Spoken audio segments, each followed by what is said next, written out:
I actually did a draft yesterday with my brother and his friends for the entire season, so ready to go. Bam, we're live.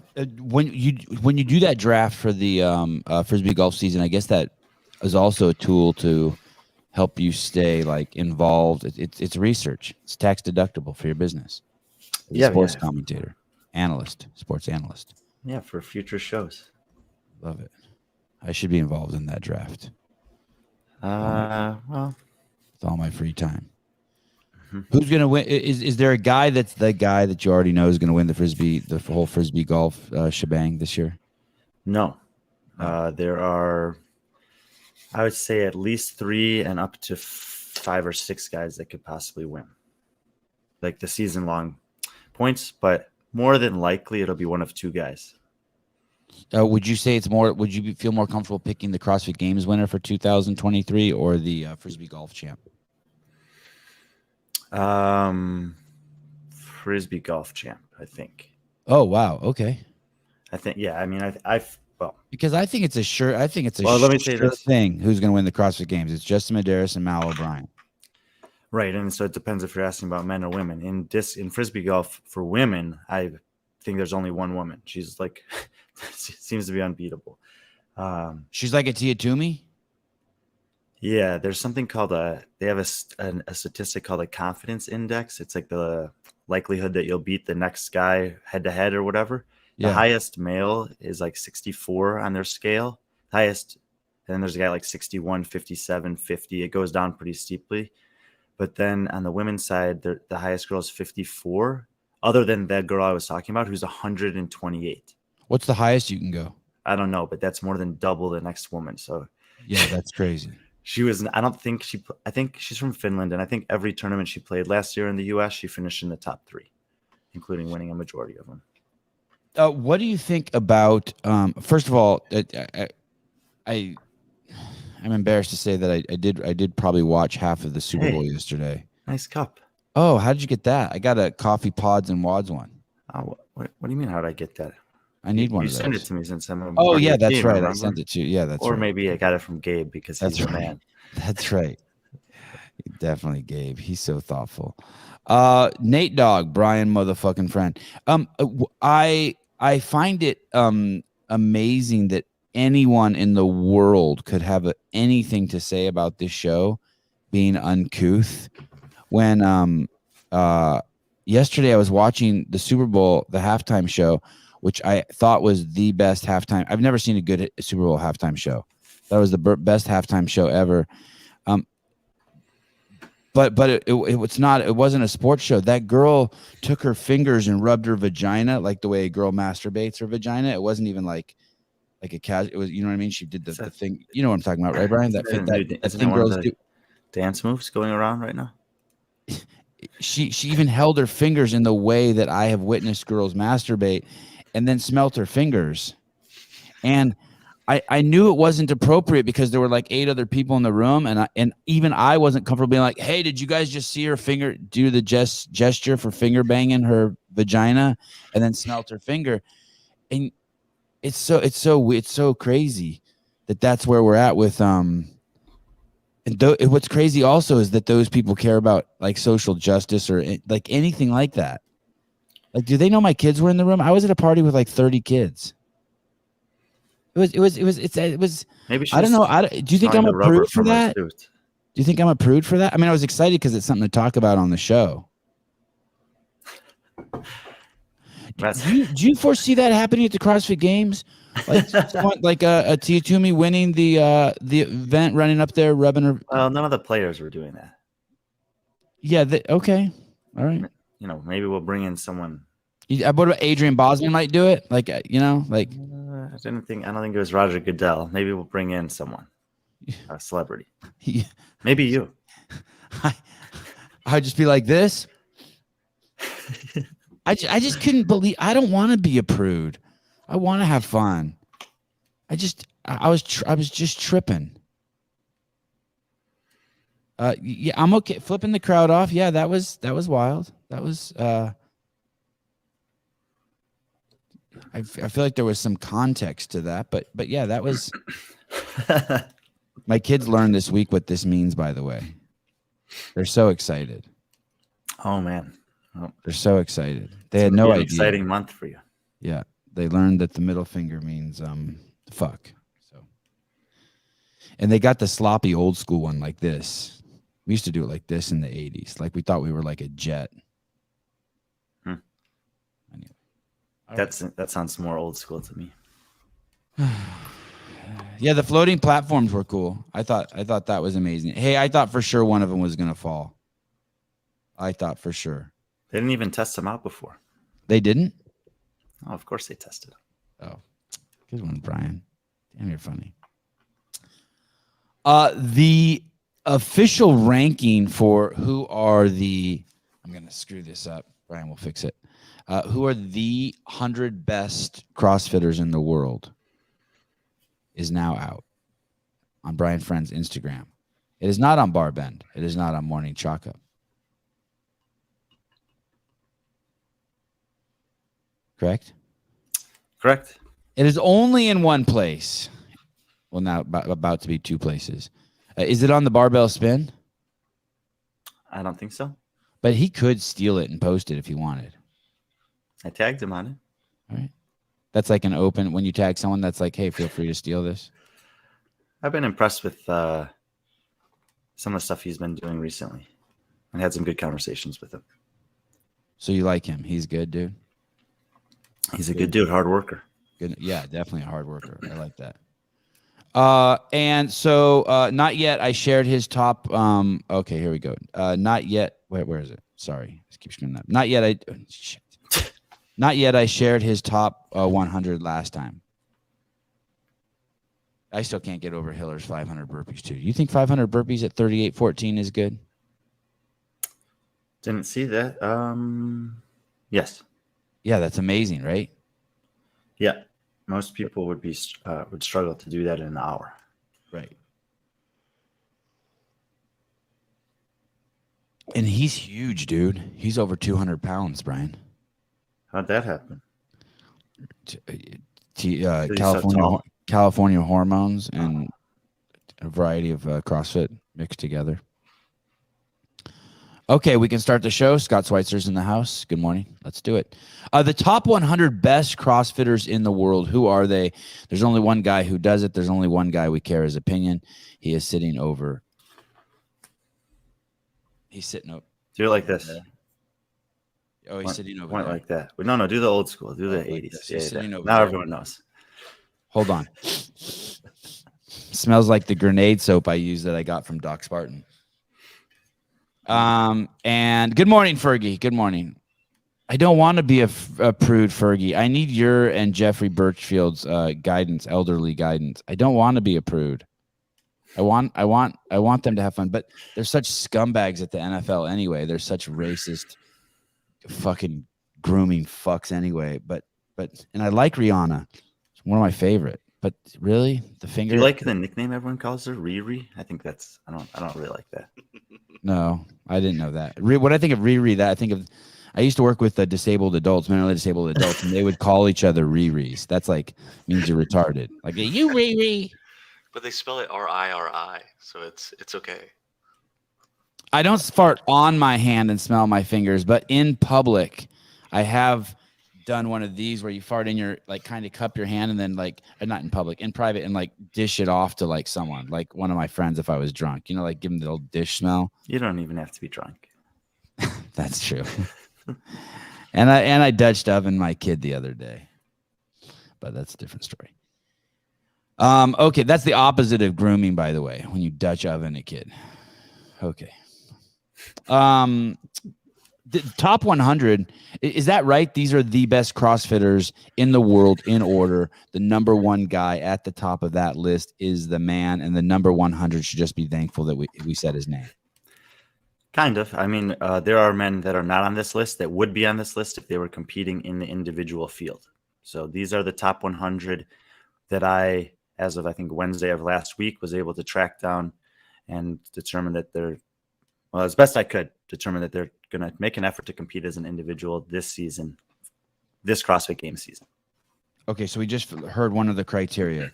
To the best of Brian's knowledge, they're going to make an effort to compete individual. Yeah. So, for example, Zach George is on this list. Since I sent this to my graphics guy to make the graphics for Instagram, I found out that he's not competing as an individual this year. So I would remove him from the list. But, I work with that guy who lives in South Africa and he doesn't have electricity 24/7. So sometimes you just have to have a cutoff. No shit. They don't roll with electricity all the time in South Africa. I think they have rolling 4-hour blackouts where he lives. We're so privileged in this country, and I'm perfectly okay with it. I want more privilege. Okay. I think the first thing we're going to do is we want to do a quick run through of those who've gone to the wayside. So we're going to pull up a list of those who did not make it. Let's start with the ones that. Do you want to start with the ones that I removed from the list from August? Yeah. Yeah, let's start there. Sorry. Yeah, that's what I meant. The ones who. Yeah, right. Let me take two. We're going to start with the list that was formerly on the list, but is no longer on the list. And it looks like we were just starting with. Oh no, those were boys and girls. No, those are all the guys. Oh, guys. Okay. And so get out your box of Kleenex. This is going to hurt. No, there's hardly anything that's hurting here. I mean, every person on the list minus the bottom two is not competing as an individual this year. Or at least that's what they've told me. How do you find that stuff out? How do you find out like that Andre Houdet is going team? Instagram, friends that I have, contacts or whatever. Asking them. You ask them. Okay. Some cases. So like, for example, I had heard that Royce Dunn might be going on a team. I heard that Baden Brown might be going on a team or might not be competing this year. Baden Brown's not on this list. He's still on the top 100 list. I reached out to both of them. Royce said, yep, I'm going to do a team, Mayhem team that's representing Oceania. He sent me the team. I removed them from the list. I haven't heard back from Baden Brown, so I don't know what his plans are for this year, but I'm keeping him on the list because I don't know, and he's good enough to be on the list. I'd like to see a standing ovation when Royce Dunn enters the stadium this year. Yeah. And I'm not joking. He's our Novak Djokovic. He's the man. Okay, well, people have different opinions about Novak Djokovic, but Royce Dunn was invited to come to be on the demo team this year. He didn't meet the forced drug requirements to come into the United States of America, and so he didn't come. Yeah. And now those requirements have been lifted, and Mr. Dunn is the door is wide open. By the way, Royce, if for some reason you can't come in at any time because of mandates using one of our international airports, the southern border is wide open, and you may cross at your leisure. Okay. So can we start at the bottom with these guys, Matt McLeod and Travis Mead? Are you just saying that they're not good enough? They got bumped off by two other dudes?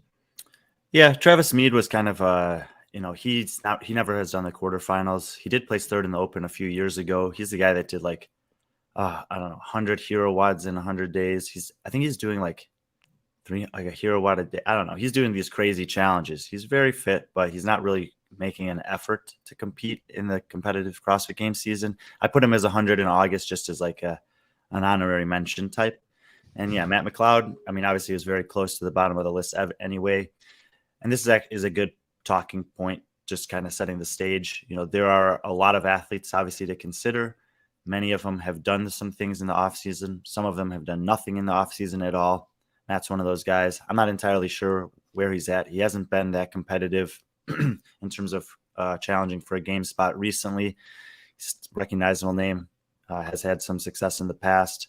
If he gave it another run, I do think he could be top 10 in Oceania, but I don't think he can make the game. So I bumped him off the list. God, there are some big names on here. Okay. Jake Marconi. We'll go through these kind of fast. Jake Marconi. Told me he's not competing this year, focusing on coaching.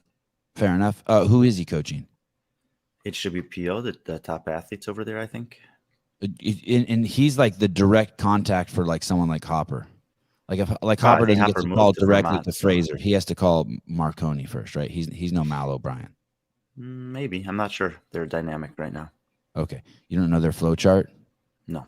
The org chart. Jorge Fernandez. Why did you even have him as individual? Isn't he like last year? Isn't he a known teams guy? Yeah. So, but after the games, I make everyone eligible. So after the games, I like is that a cutoff, and then going forward, I'll just say if any of these people. So after the games next year, obviously there'll be a big change again because I'll reinsert most of these guys to the list in case they go individual. Oh, okay. Okay. Gotcha. Jorge Fernandez. Sam Stewart from Australia. Been on the show. Great guy. He's from Ireland. Oh, right. I get my islands confused. Don't laugh, Caleb, please. What's the deal here with Sammy? He's going for team this year. And any noteworthy people on his team? Any big names?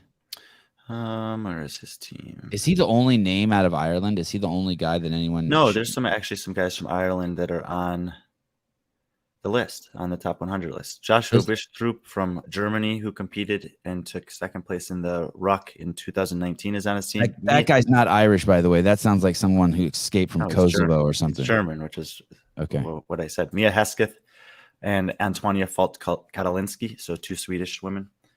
Decent team for sure. Antonia's been on CrossFit Nordic's team before. She won the RX division of Wadapalooza 2 years ago.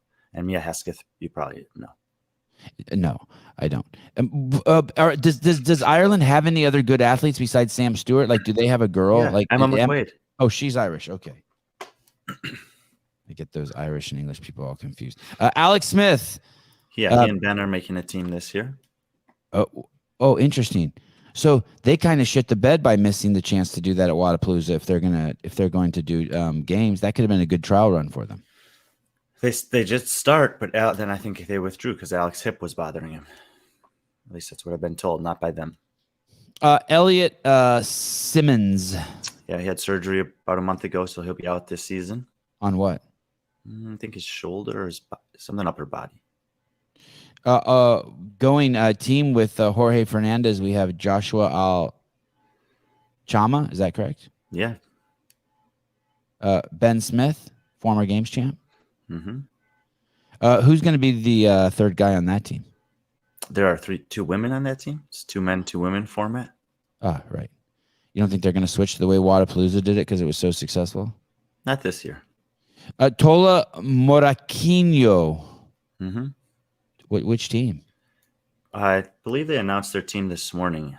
I think it's Proven's team. Wow. So he's kind of like a team guy for hire. He's like a hitman for hire. Yeah. So he's in East Nashville now.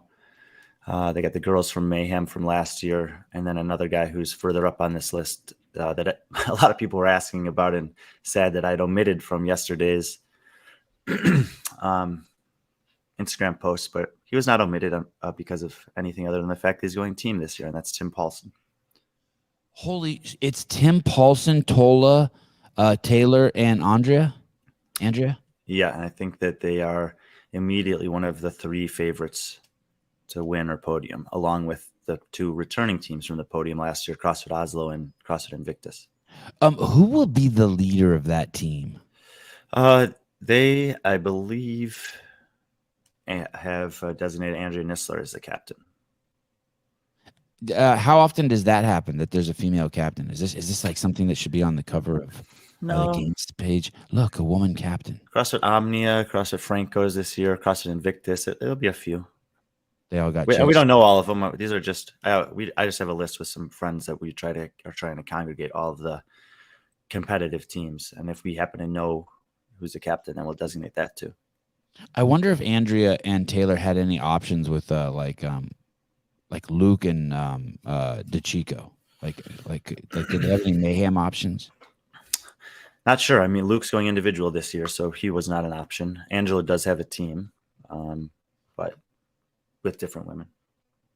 Well, we'll see. I don't think that they win. I don't think they win it. I'm just gonna say it right now. Well, like I said, yeah, I think they're in the conversation. I do think Oslo and Invictus are gonna be tough to beat. And they definitely, they're bringing back, both teams are bringing back the exact same group of people. 3rd time in a row that Oslo's doing that. Obviously, they've lost to Mayhem the last 2 years and will be, very eager at the opportunity to maybe climb that final spot to the top of the podium. but Invictus is calling this season of gold or something like that. So you can read the story behind the team forming on my site, the Barbell Spin. C Hill, Haley should have left Mayhem too. Oi, not Miss Hill. How dare you? How dare you? Where are we? Logan Collins. Logan Collins was an interesting character last year too. He probably deserves a standing ovation. Also, wasn't he the one that was supposed to go up to? Yeah, to the Atlas Games and was eventually reseeded to the MAC. Yeah, what a good dude. Father. Mm-hmm. And what team is he going on? They're going to be called CrossFit Francos. It's Brandon Luckett and Logan Collins, Alexis Johnson and Shaylin Laurie. They should be a pretty good team. Oh, and Brandon Luckett, I think we had on the show too, right? That guy was like some sort of like rocket scientist, or he took over his dad's engineering firm or some weird shit. I thought he retired. He's a good dude. He retired, as far as I know, he retired from individual competition. I was surprised last year to see him at the MAC, but he showed up there coaching. I had Bill Leahy, who will be on the top 100 list.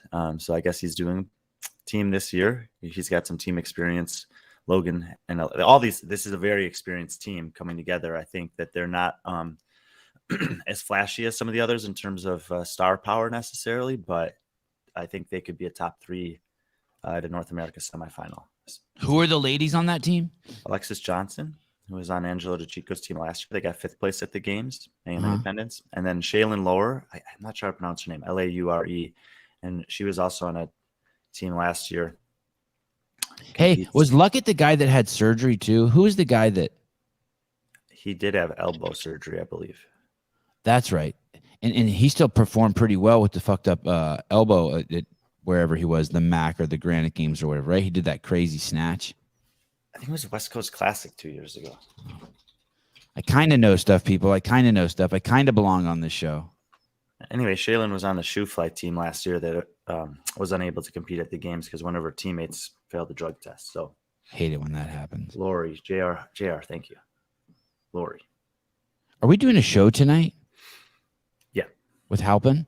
Yeah. You guys, if you today, I'm bringing a box of rocks, and we are going to a bag of rocks, and we are going to discuss the strength quotient and the I thought it was power a pillowcase of soap. Of soap, yeah. This there's some weirdness going on over at CrossFit that we are going to try to untangle for you. We're going to try to make sense of this worldwide ranking, strength quotient. What's that thing called? Strength determiner? Strength of field. Strength of field. Yeah. We're going to make sense of that tonight. Mike Halpin's going to be there. Let's go. Okay, so these are the people off the list. Here we go. Most of them because they are. Wait, let me finish. I'm almost done. Oh, okay. Okay. Angelo DeChico is going team. Does he have anyone good on his team? Yeah. He brought down 2 people from Michigan. Sam DeMeester, who was a semifinalist last year, very, very strong young guy. I actually played disc golf with him when I was in Mayhem. And Zoe Jones, who's Sam's girlfriend. Zoe Jones was on the 10th place team at the games last year, 8th day black. And then Kyra Milligan from CrossFit Underdogs is joining with them. So this team is just riding off of Mayhem's fame. There's no, and we like it just because Angela's been on the show. But this team, I think they have top 10 games potential. Oh, come on, not even close. Never even heard of those people. Taylor Self. One of them was in the top 10 last year on a team that was a lot less well known than that. Okay. I figured I'd be and wrong. Angelo he's a gamer, man. Like he's a guy who's better on game day. That's all you need to know about Angelo. Okay. He's a grower, not a shower, as they say in the biz. Yeah, he's like 23 or 4, but he's, he carries himself like he's 30, and he's been competing a long time. I think he's the type of guy I would like to have on my team. I would go to battle with him for sure. I feel like I can say anything after last night's halftime show. Taylor Self, why don't we just call like a spade or whatever that phrase is? We have no idea what's going on with this guy. He has he's tripled and quadrupled down on the SMTP training. He's basically riding off into the sunset as a coach. He's changed his hat. I saw him recently on on his Instagram account, he looks like he's put on 30 pounds of weight. The guy he's a coach now. He's more Max El Hajj than he is, Rich Froning. Well, it's funny that those are the people you bring up. Thank you. I don't think that Max El Hajj would be doing 30 or 100 ring muscle ups for time in a comparable time to Froning. Taylor's face looks like he got stung by a bee. Let's face it. But he can't. He hasn't been able to do a lot of lower body stuff. I mean, he had 2 reconstructive knee surgeries, and he's working his way back from that. He was tempted to compete this year or try to, and he is coaching Michelle Basnet, and he's taking this season off. He was tempted to do the Open in the quarterfinals just to help his worldwide ranking for future seasons. I told him I would not do that if I was him. I don't think it's worth it. Plus, it just leaves yourself open to temptation. Oh, okay. But if he comes back in the following season, I still think he has the chance to do something pretty impressive as an athlete. But in the meantime, yeah, he's definitely enjoying coaching. And like you said, doubling down on that because I think he's having some success. Hey, yeah, he's definitely having some success. I think Taylor is coaching Michelle Bassanet. Hey, so you told him not to do the Open this year. I wanted him to do it just because I wanted him, like when they make the announcement, to do the workout right away, and then we could come on the show and talk about it. I was going to have him and Hiller do that. I mean, he's been intentional about his entire rehab process and doing the things that are appropriate and going to set him up for success in the long run. And something might come up in the Open that's maybe not optimal for him, and he could do it.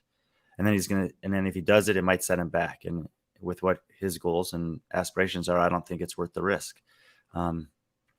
Plus, if he goes well and then he does quarterfinals and that goes well and he goes to semifinals and he's not ready for whatever comes at semifinals, physically, if the knee is not ready for it, you may end up in a situation where what we saw with Sarah Sigmundsdottir last time at Wadapalooza, we're saying, why is she out there doing that? Just give yourself the time that you need to heal and come back when you're ready. And I don't want him to be continuously tempted throughout the year by something like that. Honest talk with Brian Friend. Oh, no, you didn't. SMTP is the best. I'll ride with Taylor any day. I'd ride with Taylor any day, too. Luke De Jong, he's been on the show, young kid. That's the big super Afro talented, kid, right? Just can't get healthy. Huge, right? He's a big man, over 6 foot. Yeah. Someone was giving me a hard 6 with that hair. Yep. Someone was giving me a hard time about I had forgotten him in up and comers or something like that. I say, no, I have not forgotten this guy. He's just, he told me that he was not going to compete this year. He just put up a post recently that made it look like it was 50-50, but either way, until he does compete, and I would probably say the same to him as I would to Taylor, is if you're not, he's had so many injuries, like focus on getting those things under control before you go and compete again. We talked about Tim Paulson, Andre Houdet, and Royce Dunn. Tim Paulson's going on that team's going to be interesting to watch. Houdet going with anyone notable? Probably not people. Julian Krag Maschwitz. You don't know him? Nope, don't. Thanks for testing me though. Julie Hugard, fittest in Denmark in a couple of seasons. No. Nanka van Overveld, who was on the CrossFit training culture team last year out of Spain. She's not Spain. She's from the Netherlands. Decent team. I would think they would make the games out of Europe. Doesn't Houdet have a wife or a girlfriend who's good? Not sure about that. And Royce Dunn out of Australia. They'll have a good team. That because of the changing landscape of the Australian teams this year, they may win the Torian Pro and be the top seeded team out of Australia coming in. Royce Dunn, Brandon Swan, Christy Hollard, and Marnie Sykes. I do want to say this, Muscle and Fitness girl, she didn't grab her crotch. She did that thing, that girls do when they rub the root with their middle finger. That's what it was, like when they're masturbating. And then she smelt her hand. It was a lot. It was a lot. It was weird. Call me a prude. It was a little much for me, just because. Like when you get out of the shower and you're naked, you don't think, hey, I'm naked. But if you looked up and there was a stadium watching you, all of a sudden you'd feel uncomfortable. It was like that. I was in a room full of people. And I'm a pretty open guy. Although I didn't drink much last night. I didn't have a single drink. Like, during the game or after the game. But still, it was like, I don't know. There were like 30 kids around. Julian Ifford. Good info, Brian, as usual. Can you briefly explain the Katrin Ellie situation you spoke about on IG? Is that tonight's show? Probably more relevant for tonight's show or tomorrow morning show. That's about either those sorts of things or the women's field. Would definitely happy to talk about it. I just don't think this is the right time. And will you tell us briefly just what the subject is and kind of tease what we'll be talking about? He's asking why I was just pointing out that he's talking about the athlete exemptions for this year. So he's asking about why Katrin was given an exemption to compete in North America West and Ellie Turner was not, or he's specifically asking about why I'm frustrated by it. Yeah, I'm frustrated by it too. I can't wait to talk about it. Yep. I wonder what side of the fence. There's a lot to unpack there, and I don't want to do it a disservice by just glancing over it right now when it's not really the focus of this show. Let me just ask you this, just to see what side of the fence you're on. I'm more on the almost like let people just compete where they want to compete and let the cards fall. Oh yeah, that's what I said. Is that where you fall? That's the fence side of the fence I fall on. Yeah, especially if you have a worldwide ranking system. Yeah, let them compete where they live. The intent of the worldwide ranking system is that if there's 5 people from Europe that are living in North America West and competing there, and they're 5 of the best 100 in the world, that will be reflected in the number of spots that they get. But the system that's in place right now doesn't necessarily account for that in that way. We're gonna talk about that more another time. But I'm with you. You should be able to compete where you live if you want to. I've been at the dog park, or I've been somewhere with my dog on a leash, and the dogs like start sniffing each other's crotches, and the person, like, it was just a stranger, but I've seen them sniff the crotch, or do they like rub it with their paw first and then sniff the paw? I've never seen them do that, but I'm open to either one. If I miss that, I was just wondering if maybe they might do it differently after watching halftime last night. Right? They sniff each other's butts, they sniff each other's crotches, and the thing is that's never bothered me. I just assume that's just what dogs do. But I've been around dozens, maybe hundreds of people, because I used to walk my dog every single day, 10 times a day for 15 years, 20 years. And I would see many times people become uncomfortable with it. Like, right. So it'd be like me and Brian walk by each other and our dogs sniff each other. And Brian would be like, oh my God, don't do that. And I used to think that was weird. So I'm open-minded to dogs smelling each other's crotches. I want you to know that. And I'm open to smelling your own crotch. I've given my crotch a sniff, being like, ooh, I need a shower. What's that smell? But never with the masturbation innuendo in front of kids. It's a lot for me. I'm a prude. I'm weird. It's getting old or something's happening to me. It's a slippery slope. So those are the people we have out. I think that's cool. The only probably 2 people that are a little bit saddened by that are McLeod and Travis Mead. So now we'll do the same thing for the women. No, we're only focused on the men tonight. Oh, perfect. Whoa, I was stressing out because we only have an hour left. Okay, now what we're going to look at is we're going to look at the 42 men who did not make the list and are just dangling. Right? Just picture like guys falling off a cliff.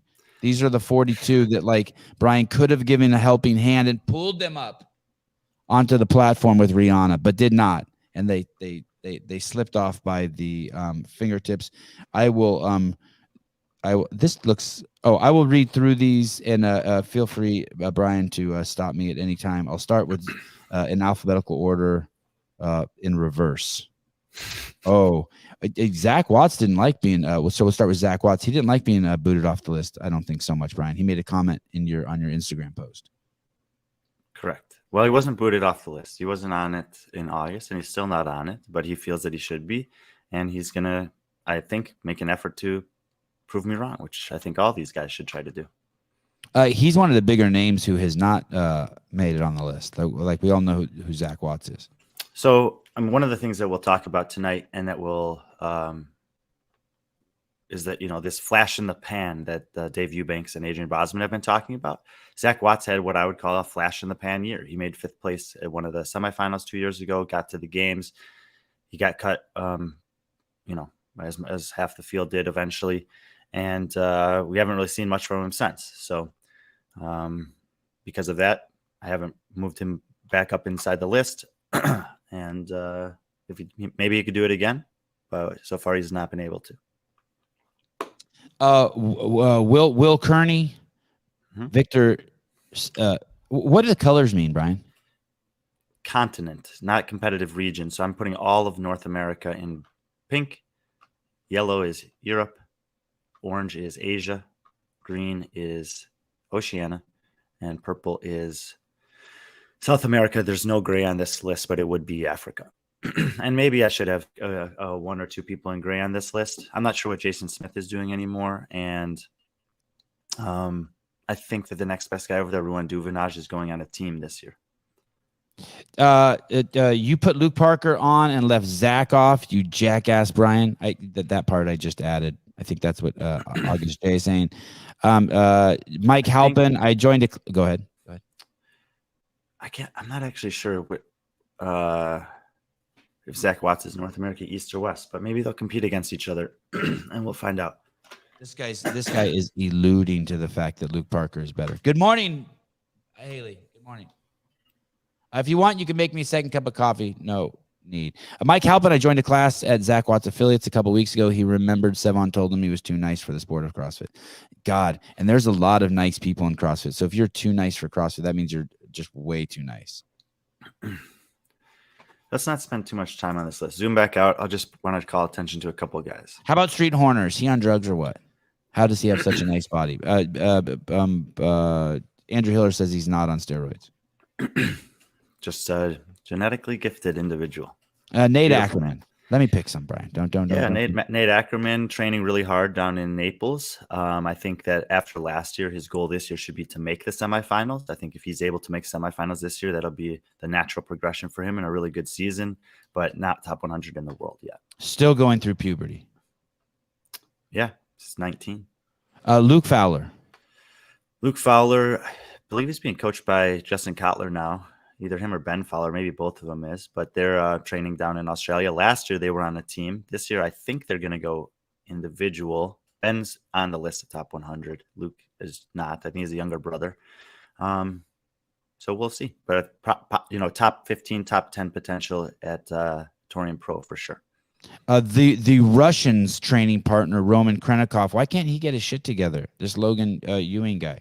I mean, come on. Logan, either train with Roman and get to the games, or move over and let someone else do it. Train with them. Jesus, what are you doing? We'll see how good he can be.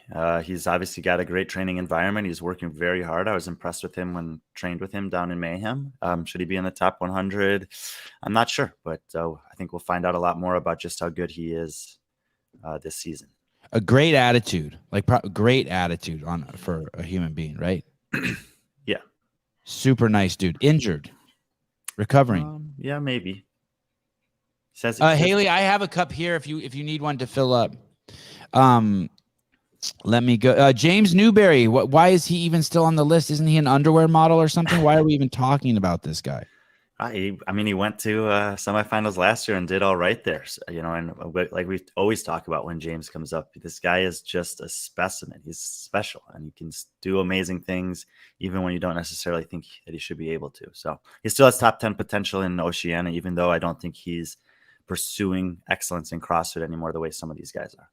Is James sort of like our 2023 Ronnie Teasdale or Emily Abbott in terms of just is he going into the spiritual world? Is he? Not, I don't know. You only do rankings. You don't do character assessment, religious assessment. I think it's better that way. Yeah. Okay, fine. I don't, but fine. That people like you because you're focused. Cam Crockett. Let's just talk about him because he has a great name. He's a couple guys on this list that did do some off-season competitions, and I just think they're he's a guy. I guess he could have been one of the last 10 in. Just needs some more data on him. Okay. So wow, look at that, taking responsibility. It's not your fault, Cam, necessarily. It's inconclusive data. That gives you hope. A guy that I know, I only know because of Brian, Alexander Lynn. Ilin. Ilin, yes. Well, he's made the games before, so. How is he not on there? Did he get fat or something?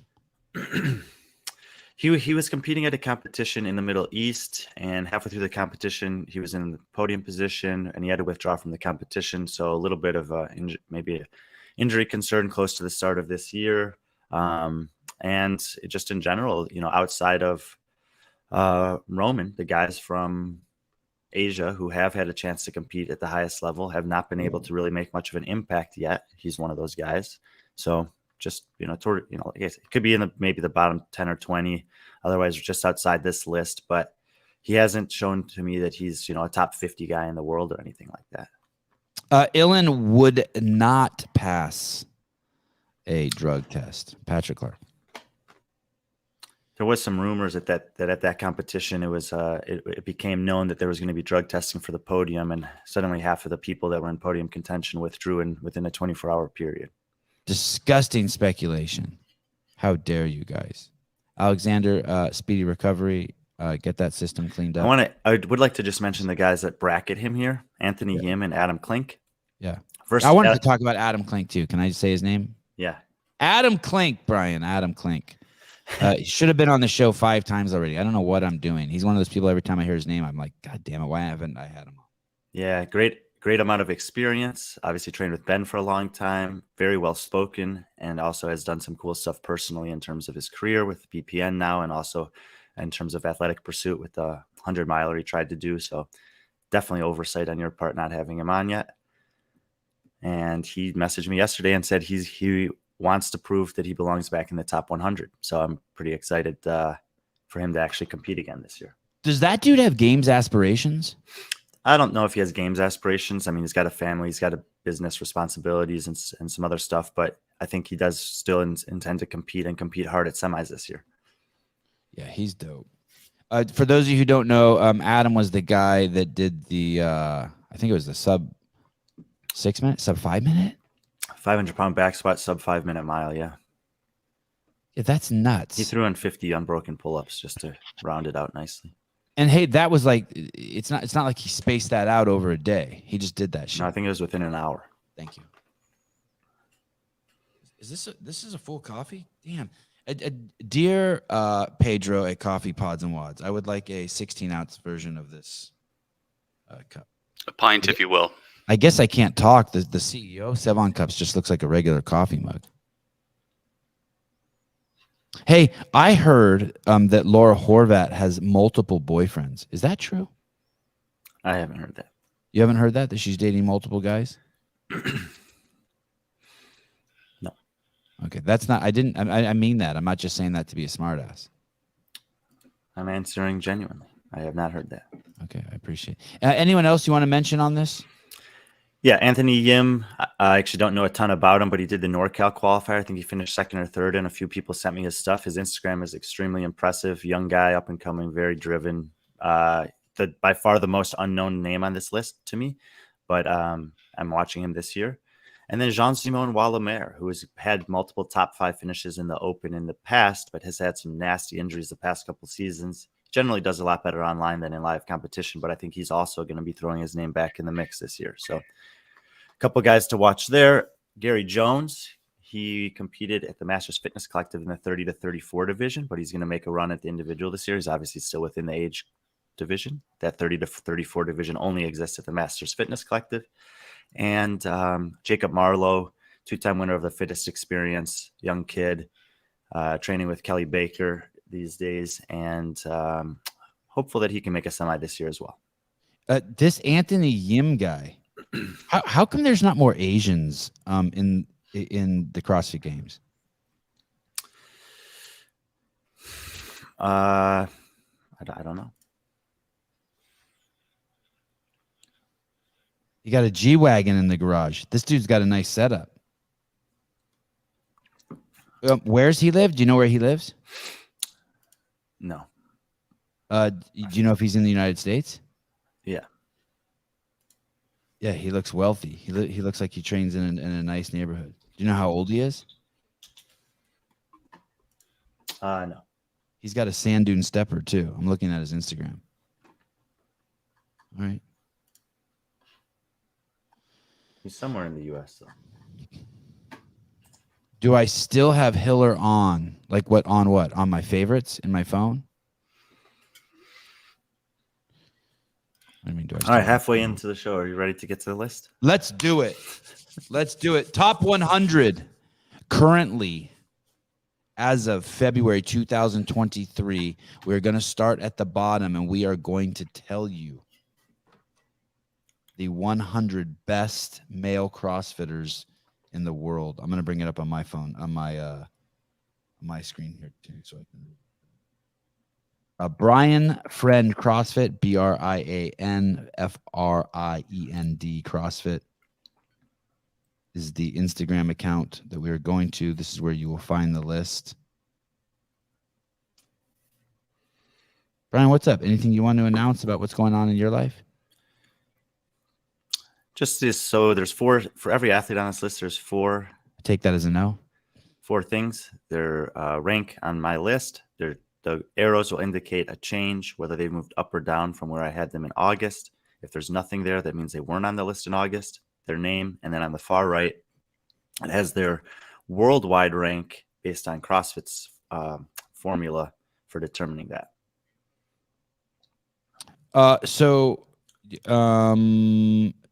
Let's give an example. So you have Peter Mason. He's 100 on the Brian Friend official list. That's up 6 places from last year. Oh, and yeah. Then we have his name, and then you have 68th is what the CrossFit Games ranks him. Correct. And the smaller that of those numbers are, the better. Yeah. Like the CrossFit worldwide ranking. Yeah. So like Peter Mason would have an impact on the strength of field with a worldwide ranking of 68. Kevin Jers at 108 would not. You already lost me. I guess you'll explain that to us tonight. I have no idea what that meant. By the time when they come to do the strength of field, they're only going to factor in the top 100. So you need to get within the top 100 if you want to have an impact on your competitive region. And as you'll see as we go through this, there are a lot of people that I have inside the top 100 on my ranking that are not inside the top 100 on CrossFit's ranking. Or worldwide ranking. Okay, don't blame me. You opened this door. How many regional athletes are there? What do you mean? How many athletes will go to the regionals this year? Semifinals. Semifinals, yes. How many athletes will Same go to as last year, 300. So how could only the top 100 affect the Yes, we'll talk about that tonight. All right, fine. But Dave Eubanks talks about that extensively on the CrossFit Games podcast about the strength of field. I know Eubanks is into skin color too. Does the color of your skin affect your ranking? I don't know what you're talking about. Okay, fine. Good answer. Okay. So number 100, Peter Mason. How could he climb up 6 if you only rank to 100? You're telling me there's a secret list that goes below? That's probably an error by the graphics guy. But like I said, see, I'm not the only one. Was penis size or vaccination status considered during this ranking? These are all fair questions. No, I didn't factor those two things in.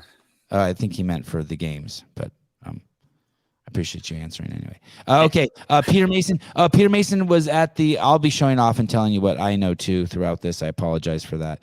Peter Mason was the speedy guy at the Zelos games this year. Mm-hmm. And we have our first error that we've seen on the board. Brian, anyone you want to tell us who's been left off that should have been on, like that right away, like any mistakes, like, oh, fuck, I forgot Justin Medeiros? Did not forget him. Okay. No, I don't think so. Not right away. Okay. Kevin Jers down 10. Feel free to interrupt anywhere you want. Victor Hoffer, sounds like a mobster, down. No, even was not on the rank. He wasn't on the top 100 last year. He competed at he did team last season, so that's why his worldwide ranking is so low.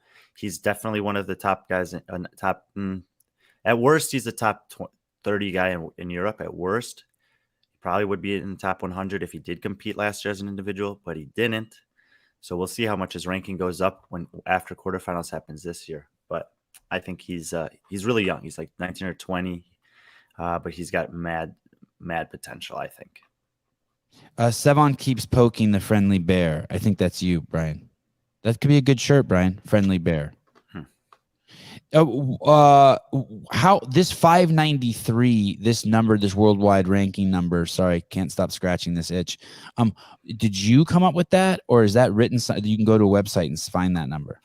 Yeah, that's on the CrossFit worldwide rankings. Currently, he's ranked 593rd in the world. How deep do those rankings go? Thousands. It ranks everyone who participated in quarterfinals last year. Wow, okay. Nikita Yundov, you noticed that I'm just starting to figure out how this chart works. He was not on the list because you don't see last year because you don't see whether he moved up or down, correct? Mm-hmm. How could he have not been on your list last year and he's 81 in the worldwide rankings? Because the worldwide rankings are that of CrossFit are not representative of the current competitive landscape. They're representative of a past competitive landscape, meaning that they only factor in the registrants from quarterfinals last season. And because they don't, because they're weighted evenly across 2 seasons, people like Nikita Yundov, who competed in 2021 and 2022 and made semifinals both years, are going to be inflated relative to anyone who only did that one of 2 years and had a similar performance. Additionally, well, there's a lot. Anyway, there. So he's had a pretty consistent last 2 seasons, and that's what CrossFit's rewarding. Okay. And then I'm going to have a similar question when we get to Arthur Semenoff. Tiago Luz down 35, and then we get to Arthur Semenoff down 8 from last year. How could a guy? I see this Luis Oscar Mora and Arthur Semenoff. I mean, they're ranked in the thousands according to CrossFit. Yeah, right. How is he your number 95 and he's theirs 1206? Well, the reason that he's my number 95 is because I think he's, one of the best 100 guys in the world. And the reason that he's 1206 on their list is because he hasn't accumulated a lot of points over the past 2 seasons. So I haven't looked specifically. We could make notes and ask Halpin specifically to break down where all these points are coming from for each guy, but he didn't get a lot of points. He probably got very little to no points in 2021. And in 2022, although he made the games, he earned next to no points at the games. And at his semifinal, there's a dramatic drop off after the first place position. So he didn't get a lot of points there either. And so even though he made the games last year, he hasn't earned very many points in their worldwide ranking system. So theirs is wrong and yours is right. I would say that my list is probably more indicative of what you'll see this year in terms of the top competitors. Yours would be more useful in picking people to go to battle with. If I had to pick people to be on a CrossFit Games team with, I use your list, not theirs. Yes. There are 7,274 men and 5,279 women on the worldwide ranking from CrossFit, which opens up another question. If it's all the people from the quarterfinals, I'm not going to even go there. This is tonight's show. I apologize, Brian. Travis Benton, new to the list, 136. Christoph Horvat, at 93 on Brian's list, down 8. Any home cooking there, Brian? I know he's a friend of yours. You probably have him in your speed dial. No, I mean, he's taken on a bit of responsibility this year as coaching his girlfriend, Gabby Magawa. He's still training very hard. They moved to Poland, I believe, and we'll see. He's her coach? Yeah, I've been knowing that for a while, but I didn't want to answer your question because it wasn't public, but it is now public. Morning Chalk-Up released an article about it this morning. I think they misrepresented a couple things there, but that's okay. There you heard it, ladies and gentlemen. The Sevan Podcast takes its cues and follows the reports from the Morning Chalk-Up. That is our Lord and Savior, where we take all of our cues before we report. Thank you, Brian. That we could do a whole show on that. Can you get him on the show? Can we get him on the show? Let's talk about that. Call him up, text him. You got his number. Yuri Marinchenko. Yeah, Yurinchenko, Marcinenko. Oh, Marinchenko. It's Italian guy, yeah. Up 4 places. Philippe Muscarella. I've heard that name before. Nick Thomas at 90. Luis Oscar Mora. Any chance? 1,567. Definitely kind of exploded onto the scene last year. Had that open with that crazy snatch. Has that crazy body. Any chance we'll see him go to the games? I don't think the games, but I do think he can be, make some noise in a couple events at semis again. He has to beat Guy. Is that how he gets there? He's in North America, Mexican, so he has to, kill. Probably be in North America West, and it'd be almost impossible for him to make the games in North America West. Can't we just make all of Central America a part of South America? Can we do that? Do we know anyone over at CrossFit who can just south of San Diego? You go down there. I mean, it's called a competitive region, so they could shift the lines any way that they want to, I suppose. And I think, they're guaranteeing 2 spots down there.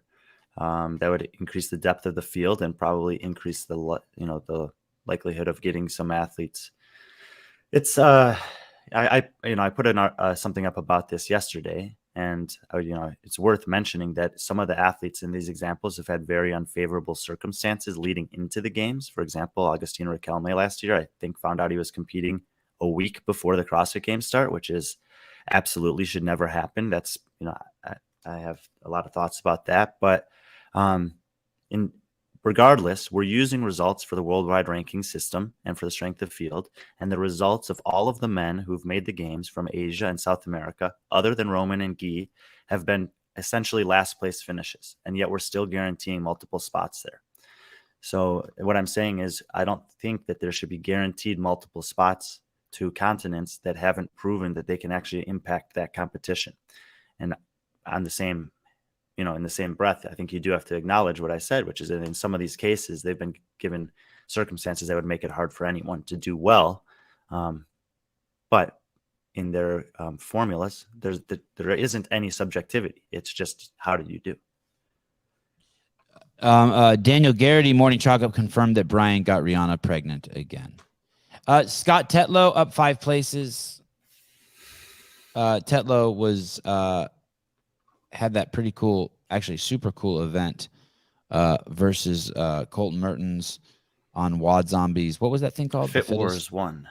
Fit Wars 1. Yeah, that was really cool. Do we have Fit Wars 2 announced? Man, we've been trying really hard. It's been difficult. Okay. Nick's been trying hard, but it's unfortunately not yet. Wasn't the first one successful as all get out? Seemed that way. We had to get, I think that there's some hesitancy from athletes to participate in that because they don't want to be, exposed or something. But our intent is to try to get a pair of athletes that are fairly well balanced in terms of fitness and program something that's, we know these athletes well. Like, we're not going to invite someone into a setting like that and program the thing that they're worst at or the thing that the other one's best at as a dominating element of a workout. We're going to try to create something that's going to be fun, and we don't necessarily know who's going to win. Maybe I'm misremembering this, but I thought Tetlow was retiring. I thought he was last year was his last year. I didn't know that, if that's the case. Wasn't he didn't make some deal with his wife, one more run and that's it? Or maybe that's this year. We'll see. Okay. Fit Wars 2, Sevan versus Donna Aramo. God, I hope she has one leg. She's a masters athlete, probably 55 to 59 now. If she does it blindfolded, if she does it blindfolded, wearing toe spacers, I'll go against her. Jacob Pfaff. Mm-hmm. Dude, imagine if that's your name, Pfaff. Okay, let's do it. Let's move on, Mr. Beaver. Sam Dancer. What is this? Just with an N. Oh, not rated. You got Sam at your number 86. Yeah, So, I mean, he's mentioned that he still wants to try to compete in the individual field. He was excellent last year when he was healthy. Obviously, he's coming back from a surgery in the offseason, but he did compete at Wadapalooza and looked all right there. So if he decides to try to compete in the individual field, I think there's a chance he makes the semifinals and maybe has like a, 20th to 30th place finish in one of the two North American semis. Dennis Samsonov, who also was at the Zealous Games.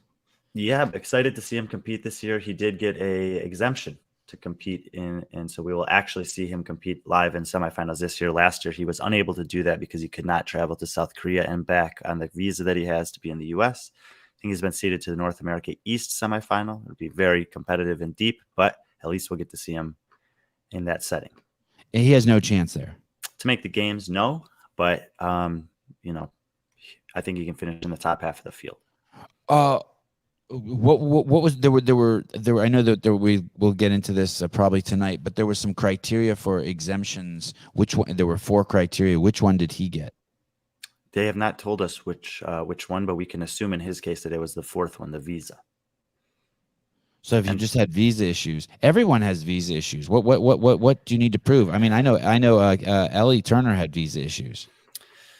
It says restrictions from attending their expected semifinal due to immigration or visa status. So there's obviously tons of variables involved there.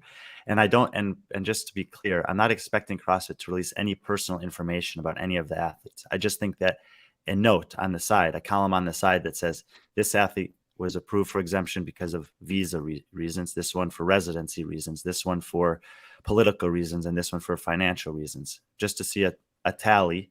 And then we could assess that and say, oh, well, no one got an exemption for financial reasons in 2023. I don't know why that's even on the list.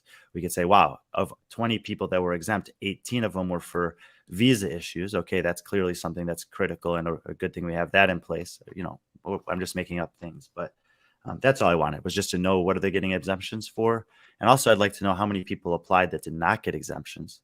And lastly is what, it says in there that one of the criteria for applying in general is that the athlete believes that they may advance to the in-person semifinal stage. And if you look at the list of athletes that have already been granted that exemption, you personally will probably only recognize 3 or 4 of the 15 or 16 names on there. And some of them are not really even close to making semifinals. So I don't know how they determined that. I wonder if they sent anything back like, you have no chance. Don't worry about it, douche. Well, but I mean, yeah, they could based on the way that they've written this. Caleb, I'm not going to go there. Do you know what a douchebag is, Brian? I don't mean in the Urban Dictionary sense, but are you familiar with have you ever seen one? Are you about to pull one up? I don't know. I just was talking with someone the other day about whether people actually know what that is, and I was just realizing that probably a lot of people don't even know. Like most people. Kaike Cerveni, one of the funnest names to say in all of CrossFit. New to the list. Welcome, Kaike. Great to have you here. Worldwide ranking 154. Antonio Dumain. Antoine Dumain, a black guy? I don't think so. French guy. Both. You could be both. Could be black guys. Ben Fowler, Luke Fowler's brother, not related though to the brute strength guy. Correct. Reese Michel. Michel. Nice. Con Porter. What's going on here? What's this NR? He has no worldwide ranking because he's competed in teams the last 2 years. So he's a good example. The Oceania region, a lot of people are talking about that. They deserve an extra spot. That's dependent year to year. Some years they certainly have deserved 1 or 2 more spots in either the men's and or women's fields. This year, I'm not so sure. And Khan's an example of someone who, honestly, we don't really know how fit he is. He was looking pretty good in Dubai, but he only competed a couple events before hurting himself. He competed at Wadapalooza. He's traveling around the world. He's had some injuries here and there. Not really sure. So tough guy to rank, definitely. In CrossFit's ranking, he's not even going to show up on the leaderboards, but it's not impossible that he actually makes the games out of Oceania this year. And that's just one of the, questions that would be outstanding is how can you have a guy who's good enough to make the games out of his competitive region, but isn't showing up on a leaderboard in any capacity when you're assessing the strength of the field? Their ranking is so stupid. I'm already just going to weigh in. It's so stupid. Here's the thing. It's so not functional. I mean, it's so just, it's a step back for, or maybe it's purely functional. I don't know how to phrase it exactly, but it's a step back for the promotion of the sport. I'll tell you that. There's nothing fun about it. I'm not having fun with it. Well, look, I mean, having a ranking system is fun, but you want the ranking system to accurately reflect the competitive field. Yeah, I want it to be fun, and this is not a fun ranking system. Hey, what's just really quick? This is way off subject, but what's Annie doing? Is she going individual? That's tomorrow's show. Can you just tell me, like, you think she is? I think she is. Okay. And Con Porter of the guys who are kind of like scraping for that 4th, 5th, 6th, 7th. Are there 5 people from the? I'm gonna ask a fucked up question. I know there's no answer. How many people from the Oceania semifinal? 3 or 4. Definitely so a minimum 3, possibly 4. So who are he has to go against? Jay Crouch, Royce Dunn's out. He has to go against Baden Brown. Ricky Garrard. Oh, shit. If those 3 guys compete, and I'm not sure if Baden Brown is competing this year, but he is on this list. We haven't been able to confirm that. If those 3 guys compete, those will most likely be the 3 guys that go. So Con, and then who does Con have to fight with down there? Some other guys on this list here.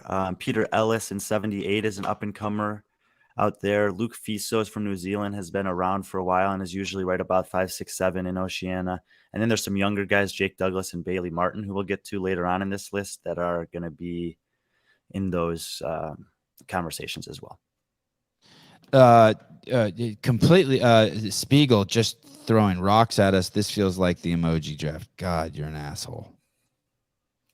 Tola does have a new team. We discussed that at length. PD Savage. He's from Ireland, by the way, since you were asking about Irish guys. Yeah, great name. We're now at 79, moving to 78. Peter Ellis, who you just mentioned.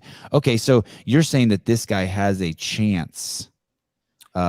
He's an up-and-comer coming out of Oceania, but they have him ranked at 1,983.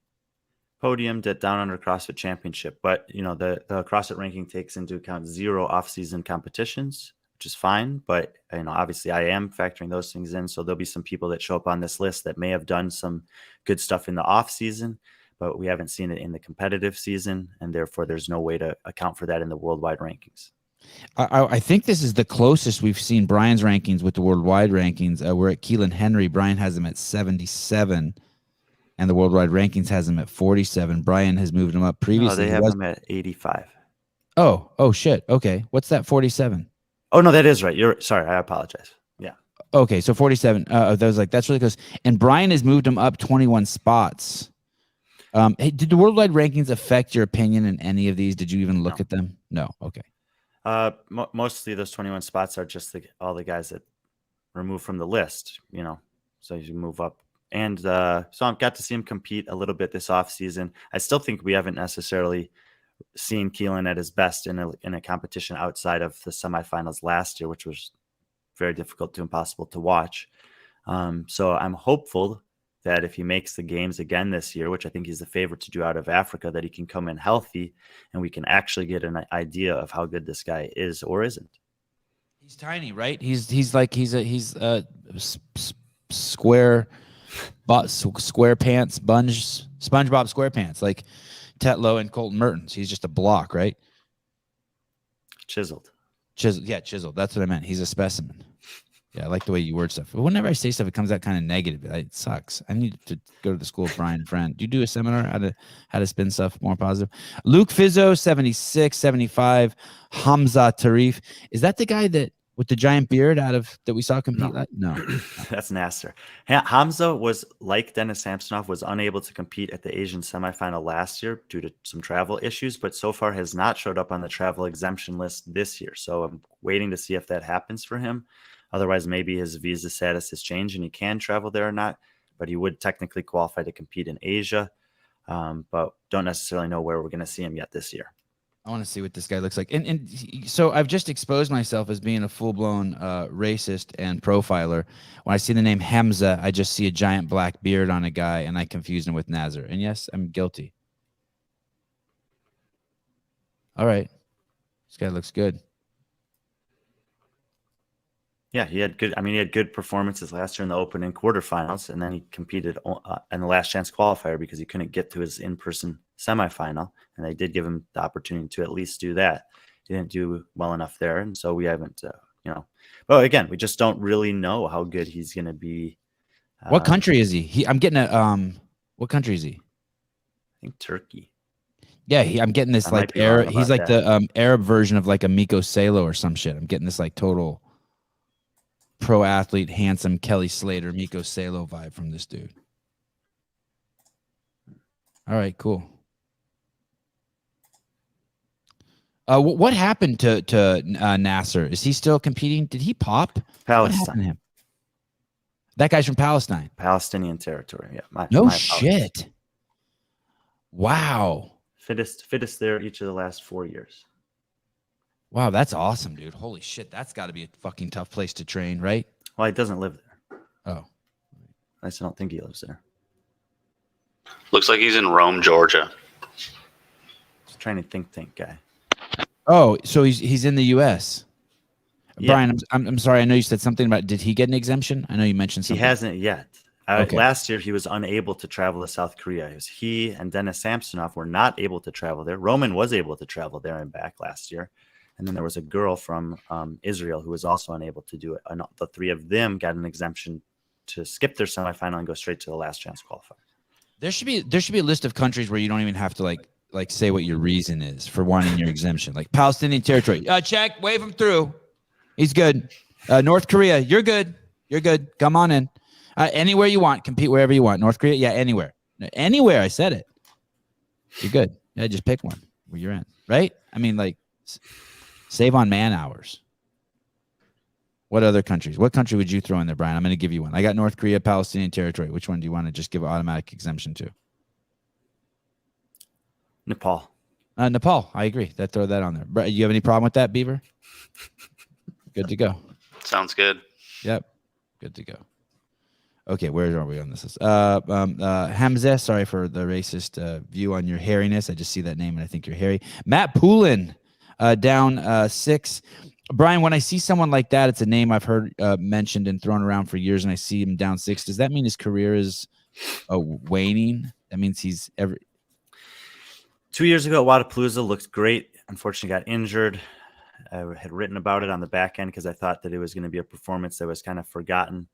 But he hasn't been as good since then. I thought he was going to have a rebound this year at Wodapalooza, but he did pretty poorly, actually. Bottom 10 finish there. And still, the guy's like, he's got some freakish talent. He's very, he seems like he should be good, but this is kind of my last chance for him. Like he's got to show me at semifinals that he's as good as I thought he could be. Otherwise, he probably won't ever be on this list again. Yeah. Oh, Matt, sorry. Well, at least we talked about you some. 73, Michael Smith. 72 guy from Ireland. Oh, that's nice. 72, Zach George. He'll be going on a team with the team training program this year. So I'll take him off this list once this show's over. Zach George is out of the UK. Buff dude. He was on the show. Handsome. Looks like a model. If you had him on the show, but yeah. Model. Yeah, because I get him and Willie Georges. And Willie Georges is the French guy, also yoked out of his mind. Did great at Wodapalooza on the team. Yeah, Roman. Okay. Oh, yeah, went with Roman and who else? Jay Crouch. Oh, yeah, what a great team. What did they place at Wodapalooza? Second. Pretty good. God, I really like Jay Crouch. I hope Jay Crouch makes podium soon. Oh, yeah, I had this guy in the show. This guy's amazing. It's on Men's Health Magazine. Yeah, he's a supermodel. He's a beautiful human. It used to be a fat boy. You know what? Did you know that? Oh, he's a weight loss story. Is that how you guys bonded? I can't remember, but I thoroughly enjoyed having him on. Okay. Back to this list. Wow, we got to move, dude. We got to move. Enough of this. Too much time with these nobodies. Speaking of nobodies, Luke Parker, 71. So, Brian, any chance in hell Luke makes it to the games this year? He didn't do very well at the fittest experience, and that was I was obviously watching to see how he did there. And this is the thing. Like I said, some people do the off-season competitions, and it really bodes well for them. Some people do, and it leaves a kind of a negative impression. I don't think that how you do in the off-season is necessarily going to reflect how you do in the competitive season. I've mentioned before that there are frequently guys who will do really well or poorly at Wodapalooza and then bounce back and have kind of an inverse performance at the semifinal. So Luke's obviously going to be hoping for something like that. I still think it's going to be very, very difficult for him to make the games this year. I think if he was able to finish even in the top 20 at the North American East semifinal, it would be a good season. Do you think that I have to assume there's someone there being honest with him? Like, hey, Luke, you could be on a team that makes it on the podium. Or there's a lot of situations like this. And I've always say the same thing. It's like, don't compete on a team unless you want to compete on a team. And personally, I wouldn't want someone on my team if I knew that they weren't all in for the team, especially if you're trying to be a very competitive team. And so if he wants to see where he stands in the individual, I would say if I was his closest advisors, then say like, all right, then let's go for it. And let's recommit to that and not try to dissuade him of it. Okay, go get some, Luke. I hope you make it, buddy. I like him. Okay, next page, number 70. John Wood. Oh, now they each get their own page. This is kind of cool. John Wood, Simon Paquette, Bronislaw. Mm-hmm. Yeah, so 6 guys in a row here that all of them were not on the list last year. You see there's a huge variable of their worldwide ranking. Some of them have none. Some of them have a decent one.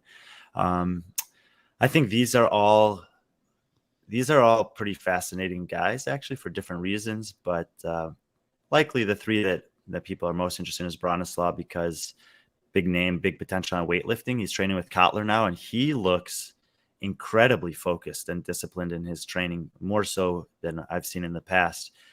We have seen him have some good performances in competitions as a whole, never really at a semifinal though. So it looks like he's kind of redefining himself as an athlete. And I would say of people on this list, he's probably one of the top 10 I'm most excited to see this year. What country? He's from Poland. So is he training in Vegas now? No, he's over there in Europe. And Dre Strom, is that the camera guy for Yeah. Mayhem? He used to be on the media team for Mayhem. I think he's elevated into a different position now. He just won a competition in Cincinnati, I think, or somewhere in the Midwest over there, and a small competition. And he will be making a run at individual again this year. Has he ever gone individual? Yeah, I think he's been as good as 10th at regionals or something like that. No, but has he ever been to the games? No, not to the games. Crazy. I wonder if anyone from the media team in modern times on any media teams like that has ever been to the games. Oh yeah, let me see this guy. Oh, he's got a Great Dane. I like this guy. All right, he's got the Prey shirt on. Oh, he's half Asian. His mom's Asian. All right, I take that back when I said that. How come there's no Asians? There's one slipping under the radar, Dre Strom. Of course, Patrick Clark with the great contribution. Ben Davidson did for CrossFit Justice. Oh yeah, that team, right. I remember that. Dre used to be teams with Rich back in the day. I thought I won a gold as a team athlete. Anthony Davis. Oh. But hasn't done anything in the offseason. So we'll see. I mean, he was 10th place at a semi last year. Obviously, similar to Bronislaw, he's got some home run potential. He seems to be attempting to dial everything else in and get as good as he can. So see if look at this worldwide ranking, 53 for Anthony Davis, and Brian has him at 64. The thing and he's up 18. Anthony Davis is a really, really trippy cat because he might be the strongest guy in the CrossFit world, just straight up, who's legitimately a CrossFitter, and yet he sort of has this laissez-faire, like, hey, I'm just there to just work out attitude. Yeah, and I think that Braun has had that in the past as well. Laissez-faire. Oh, thank you. Who was going to correct me? Laissez-faire. Yeah, and I think Braun has had that in some capacities also, but I feel like both of these guys are realizing I have a skill set that most people would love to have. I just need to channel, my life and energy and focus into this other area for a period of time and see how good I can actually get. I feel like in some regards, this is a make or break season for both of those guys in terms of answering the question of if they can ever make the CrossFit Games. I don't know. This guy, Anthony Davis, by the way, is maybe one of the most humble people I know. He should go. He would fit in perfectly at Mayhem. Maybe. Ludwig Hansson, Reggie Fossa. Is Reggie Fossa a guy out of the UK? I can always hear his name too. You got him up 24. So Reggie Fossa is kind of the opposite of Matt Poulin. We hear his name a lot, but you're believing him. Wow, well, they got a worldwide ranking 65. You got him at 62. We're in business. I mean, he just hasn't done anything that has wanted me to move him back at all on the ranking. And 10 to 15 guys that were ahead of him have been pulled off the list, so moves up a bit. Who jumped the most, Brian? I don't know. Jake Douglas, 27 points. Yeah, that's one of the young guys from Oceania that I was talking about. Second place to Jay Crouch at the Down Under CrossFit Championships. And has I think he, like I said, is one of the 5 or 6 guys that can make the games out of Oceania this year. Brian, we're at 61. God, we're so far behind time-wise. Have you seen anyone yet where you could be like, yes, Sevan, that guy is going to the games? Keelan Henry from Africa. Okay. Okay, let's move on to the next page.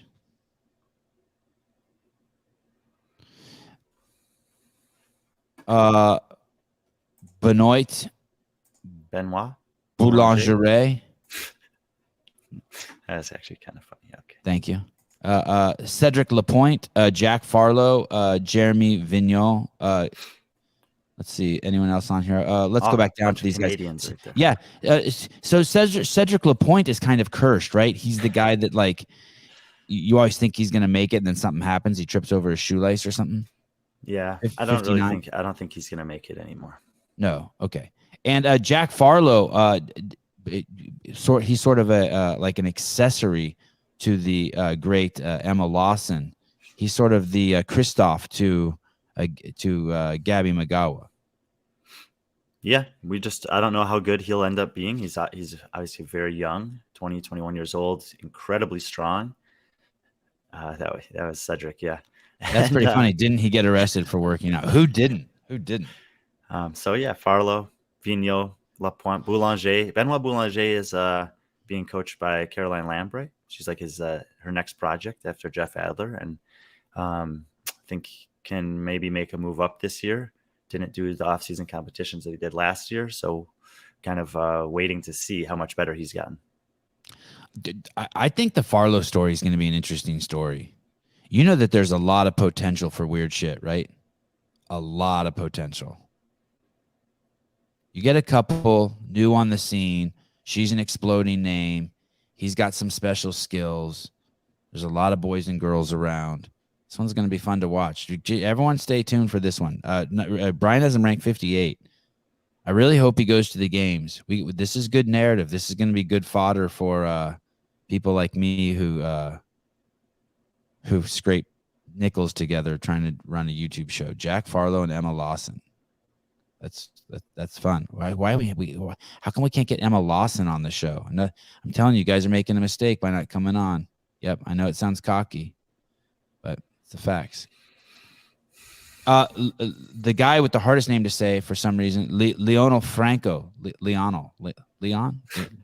Just call him Leo. You probably could do that. Leo now. Up 10. I'm seeing his name a lot. Oh, Augustine Riquelme. Up 48. That's a new record here. Yeah. Probably just my fault for just, having him ranked lower than he should have been on the back of a games performance that I just said was not really his own fault, but hardly any time notice to prepare for that. Saw him, I trained with him in Mayhem and was very impressed with a couple things he was able to do that you might not think he would do as well, given his size and known skill set. He's world class on, body weight gymnastics, burpees, barbell cycling type stuff. Working on his strength and his endurance, and most likely will take the second spot out of South America this year, and hopefully have a fair amount of time to prepare for the games. So similar to Keelan, we can see how good he actually can end up doing. Thank you. I'm taking my kids to a new. I apologize for this interruption for this emergency. My kids are going to a new jiu-jitsu class today. They're visiting Arizona, and the teacher is concerned with whether they'll fit in with the class. I said, my kids are such amazing training partners. The instructor will be blown away. My kids will behave accordingly. And if they don't, I will pull them the fuck out. Peace and love.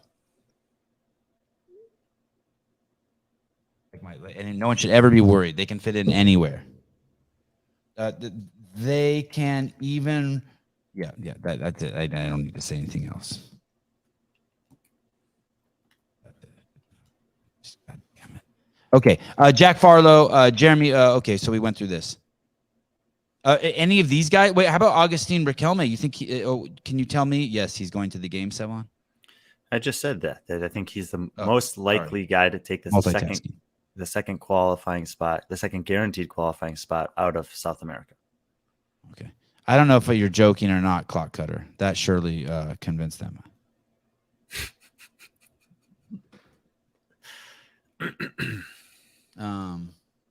Okay. Griffin Raleigh from the demo team last year. Austin Spencer. I'm getting the impression Austin Spencer, I'm surprised you have him ranked so high, isn't competing this year for some reason. I can't remember, but in my foggy brain, I thought that maybe because he pulled off a team at Wadapalooza. Is that what I'm thinking? I don't know what you're thinking. Austin Spencer's the guy that made it in because of Nicholas Joyel popped, right? Yeah. Sevan, you should get Bill Leahy on the show. Super young, been doing CrossFit all of 2.5 years. Does his own programming. Pretty high on this list. Good dude, humble, trains with Brandon Luckett. Do I know Bill Leahy? Yeah, we already brought him up when we talked about Brandon Luckett, and he'll be on the next page. He was on Adrian Bosman's radar last year. He had him test several of the games workouts. Oh, that's always interesting. Okay. Griffin Raleigh, demo team, still has games aspirations. Brian, you talked to him? I think so. I did not talk to him, but I think so. I guess you could throw him in the pile also with I would be curious what Patrick Clark thinks of this. You could throw him in the pile with Guy, Anthony Davis, Bronislavski, and you could throw Griffin in there too, right? Is one of the freaks. Yep. Someone mentioned that a few minutes ago. Oh, all right. James Sprague down 11. Let's park our cars here for a little bit. He's young and up and coming. How can he be dropping? He should always be going the other way. I just wanted to piss him off. You think he's injured?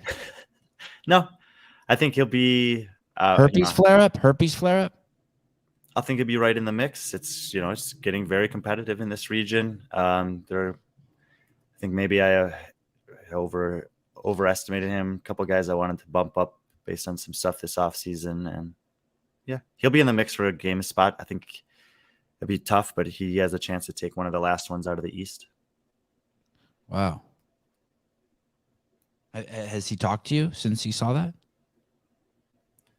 No.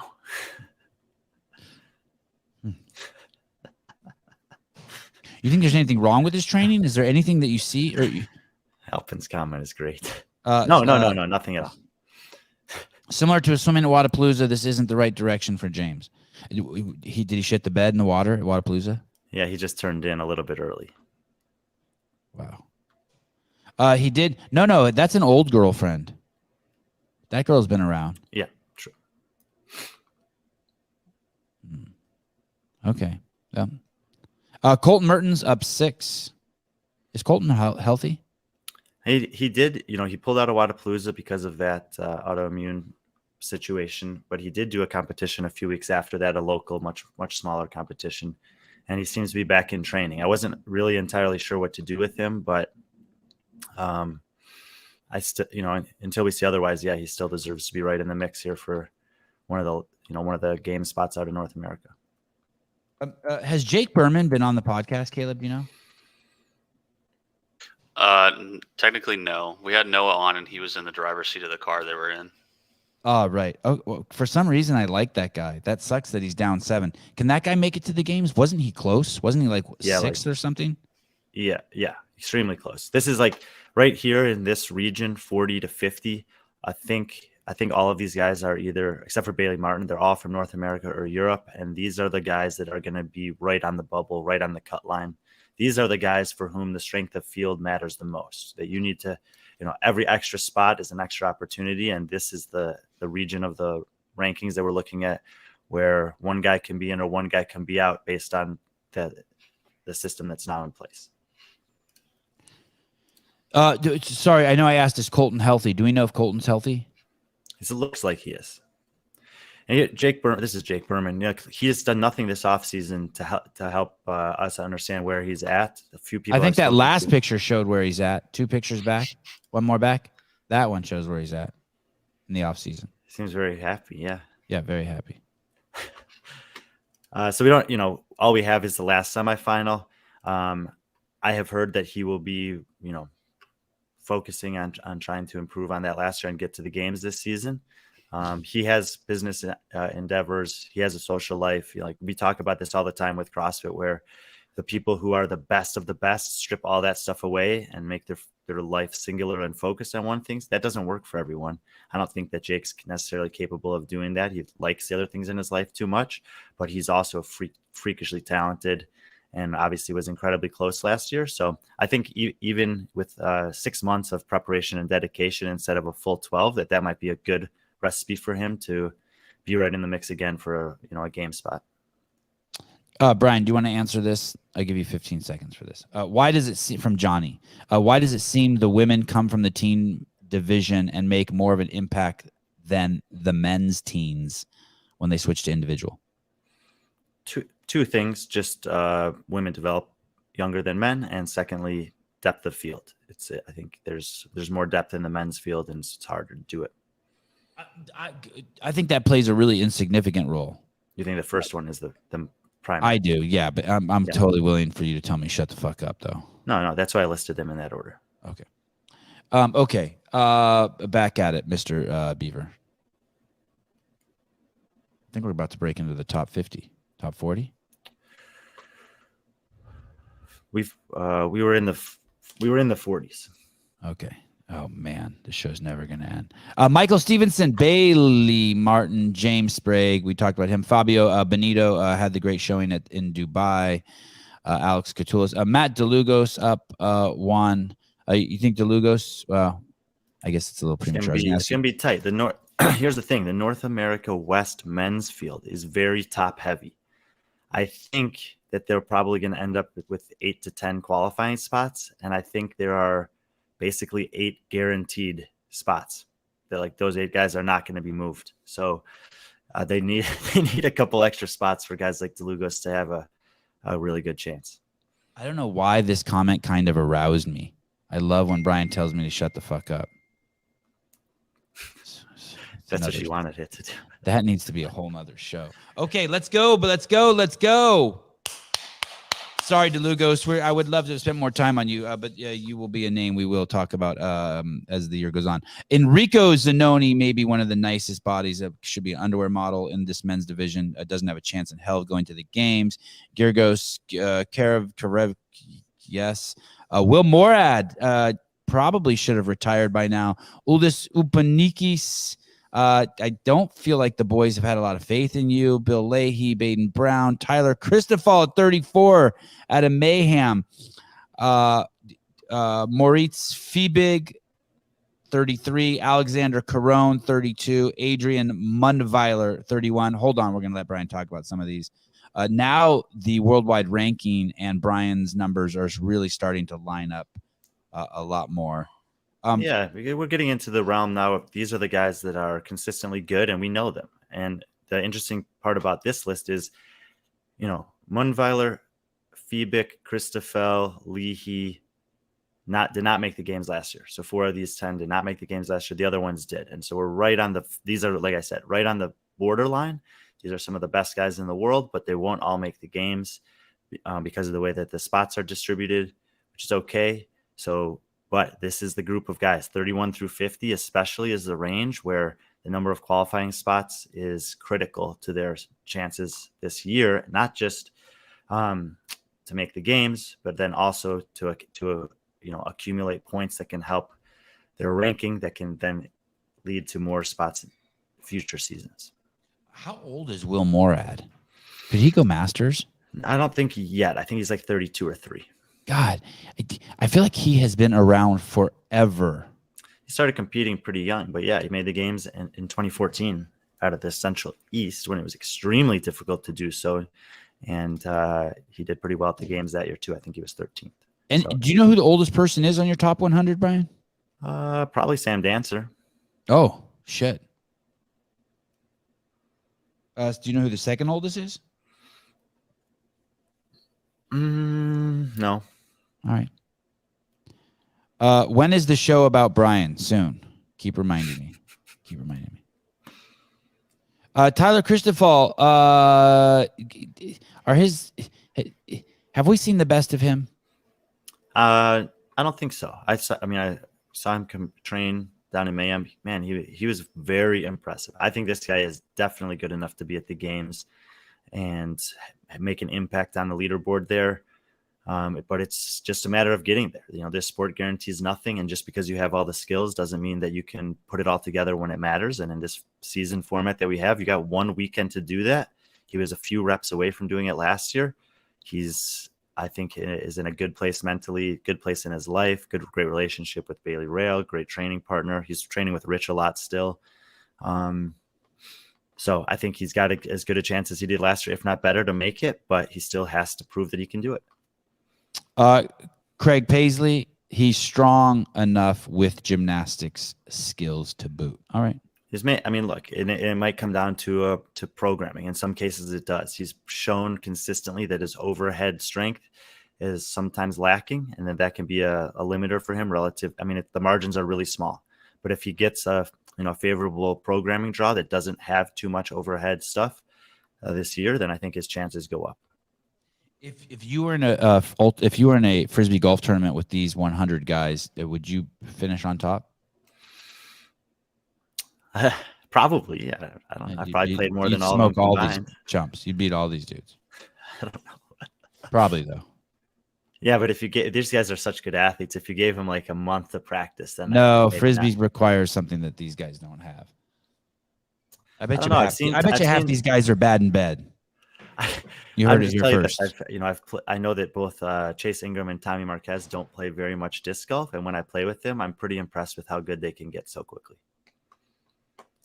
Yeah, that's fair. And I respect both those guys' athletic prowess. Okay. Let's go to number 30.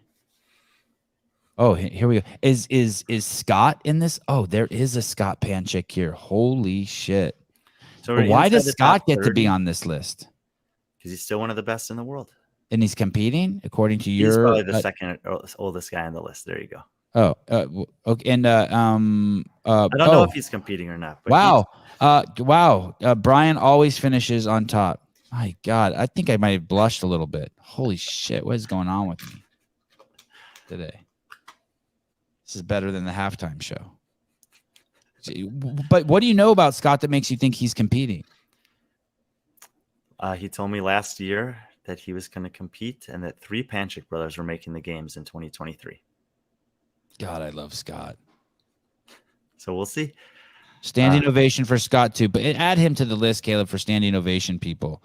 Royce Dunce, Scott Panchik, and Logan Collins. Logan Collins, yes. Thank you. Appreciate you tattooing that on your hand. Luka Jukic, the younger brother. Does he make it to the games, Brian, this year? I think he will. Okay. I think that I'm a little conflicted because he's done so much competing and he's lifting heavy so often that I'm concerned about his body holding up. But if it does hold up, I think he has made more of an effort to focus his life, like we talked about, to eliminate distractions, and his training specifically to the things that have been holding him back than most of the other guys on this list. So I think he has a really good chance this year to make the games.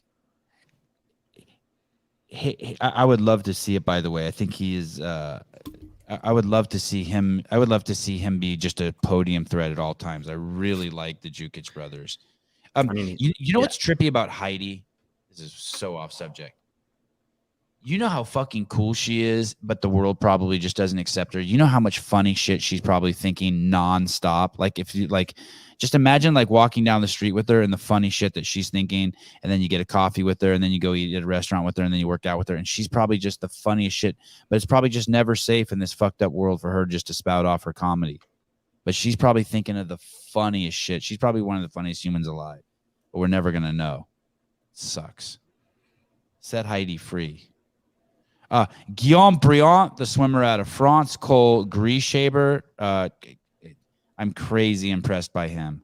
I'm crazy impressed. I thought I was getting this impression that he was kind of sloppy, but what was that last tournament he did? He's not sloppy at all. Wadapalooza. Yeah, he's a beast.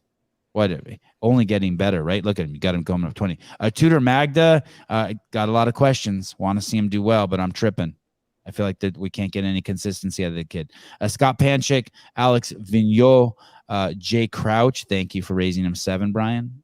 I would love to see him and Luka Jukic be the kind of guys that are always fighting for the podium. Henrik Happalappinen, Samuel Convaye, and Spencer Panchik. What's up with how can Spencer be higher than Scott? Younger, healthier, on the ascendancy. He's the weaker of the 3 Panchik brothers. Listen, Scott's the best, then Saxon, then Spencer. Let's just say it. That's how they are. That's just everyone knows that. In terms of what they've done in their career, yeah, that's how I would rank them. In terms of what's coming up this upcoming season, I don't see it that way. Okay, I didn't mean to project on Heidi. She is free. She scratched. She is free. I apologize. I was projecting. She is free. Strike that whole last monologue. I don't know. I don't think anyone can agree with you. I think you're on an island by yourself. Patrick Clark, help me out here. Someone helping. Oh shit! This isn't what I want to see. Spencer's due for a big year training with Nick Fowler. I mean, I'm open for Spencer being the best in the world. I'm open for any of the Panchik brothers knocking off Medeiros even. But Scott is the best. Period. Hands down. Any of these other guys you want to talk about? Just one right. Samuel has a lot to prove this year. He does, and I think it was pretty the offseason was extremely unfortunate for him. He did well enough to qualify for Rogue, but he forgot to weigh his plates, so he didn't get to compete. He qualified for Dubai. He said it was too expensive to travel there. I think he would have won if he'd gone, but he didn't go, so we didn't get to see him compete. He petitioned to compete at Wadapalooza as an individual. That petition was denied. He did compete there as a team. What does that mean? Well, they have rules that there's ways that you qualify. If you don't meet any of those, then you have to do the online qualifier. He didn't do the online qualifier because he chose to do the Rogue online qualifier, but that didn't go well. So then he had to ask for a special exemption. They didn't give him one, which they were pretty firm in their rules. Like there are a lot of ways to qualify for that. And if you don't meet any of them, I think they should have let him compete. He was first place at the games on a team last year, and he was on the podium as an individual the previous year at their own competition. I feel like if you podium at the competition one year and you have all these different ways to qualify, that should be good enough to qualify. Maybe they'll take a look at that for future years. But either way, they upheld their rules, which I commend them for doing that. And he was not able to compete individually. He did go and compete on the team with Rich and Tyler, but he had a bicep injury and they had to withdraw on day 1. So it was pretty much the worst possible offseason for him in terms of trying to assess where he's at relative to the rest of the field. And the only time we saw him, he didn't finish because of an injury. So, and this is basically where he finished at the games when he competed 2 years ago, is right just outside the top 20. So I think he has top 10 potential as his ceiling this year. But we still need to see him get back in the individual field and show his stuff. I want to say that thing we said about Wadapalooza. I totally agree with. Like, what a fuck! Like, give them a fucking exemption, jackasses. But I also commend you on standing by your guns. Good job. That's weird, but yeah, they should have let him go. But also, good job holding down the rules. It's weird. And it's like a girl who won't sleep with you on the first date. It's like, well, that sucks, but like, hey, good. I mean, I ain't hating. Right? I think that's a good analogy. It's great. Thank you. You don't like it, but you understand it. You understand. Yeah, you respect it. Yeah, it's just the way. Thank you. I like Caleb smile. I love it when Caleb smiles. His teeth fall out of his mustache. Tudor Magda. Let's just give it to him. Come on, dude. You're the fucking next big hope. James Spriggs is out of your way. Brian has washed James Spriggs to the side. Come on, Tudor. Get up there. Right? You want more from this guy. Year. What? He's going to try to this year. All right. We'll see. I mean, there's, double down on the praying or whatever you do. I know you double down. I do think it's a big year for Cole, Grisaber, Tudor Magda, Dallin Pepper to see like if they were able to make that next step. They were good last year. They made the games last year. They've had decent offseason, but I'm looking for all of those guys to make a step forward again this year. Okay. We're breaking into the top 20. Holy cow, we're doing it. I feel total like every few seconds, every like 10 minutes, I feel rushed, and then I forget how much fun I'm having. Travis Mayer, one of my all-time favorite CrossFit athletes. Willie Georges out of France. That was fun watching him in Wadapalooza. Cole Sager still hanging around. Bravo to you, Cole. Noah Olson, Chandler Smith. Okay, let's just stop here. This is not as big of a problem as having Saxon and Spencer higher than Scott, but this is weird. Can you explain how Chandler, shit the bed Chandler, is higher than Noah and Cole Sager? You could even call him No-Show Chandler, No-Show Smith. Oh, he's second at Rogue. Okay, fine. I take it back. Sometimes show. I've removed Chandler's semifinal performance from last year from my mind. He was clearly not competing. I've never seen him look like that competing. And I know that he sometimes has not showed up in the way that we've hoped he has in the past, but that was not a good reflection of his fitness. So I'm, removing that when I'm considering this, and I'm looking at what we've seen him do recently. He seems to be having a ton of fun. I think that they're being married to Jesse, their lifestyle right now is something that he likes. I don't know. I feel like he's in a really good place, and we're going to see the best CrossFit Games season we've ever seen from Chandler Smith this year. Noah Cole. That's awesome. That's awesome, by the way, that you're saying that. I love it. And I appreciate your transparency and just saying, hey, look I'm ignoring that. I'm taking that out. That performance is not indicative. I'm giving him a pass. Noah Olson, Cole Sager, Travis Mayer, they're in this 10 to 20 range again this year. Can they be 11, 12, 13? Yeah, for sure. Can they be 16, 17, 18? Yeah, I think so. They're, continuing to push the boundaries here in terms of being competitive for a long time. Now they're in the echelons of the Scott Panchicks, Ben Smiths, of staying up near the top for a decade. Both Cole and Noah, along with BKG, are going to have a chance to qualify for 10 consecutive CrossFit Games this season. No one's done that before in the men's division. I don't think anyone's done that. I don't think anyone's qualified for 10 in a row in any division before. So all three of those guys can do it. And that's an incredible testament to their career. Couple quick questions. Is Chandler still with CompTrain?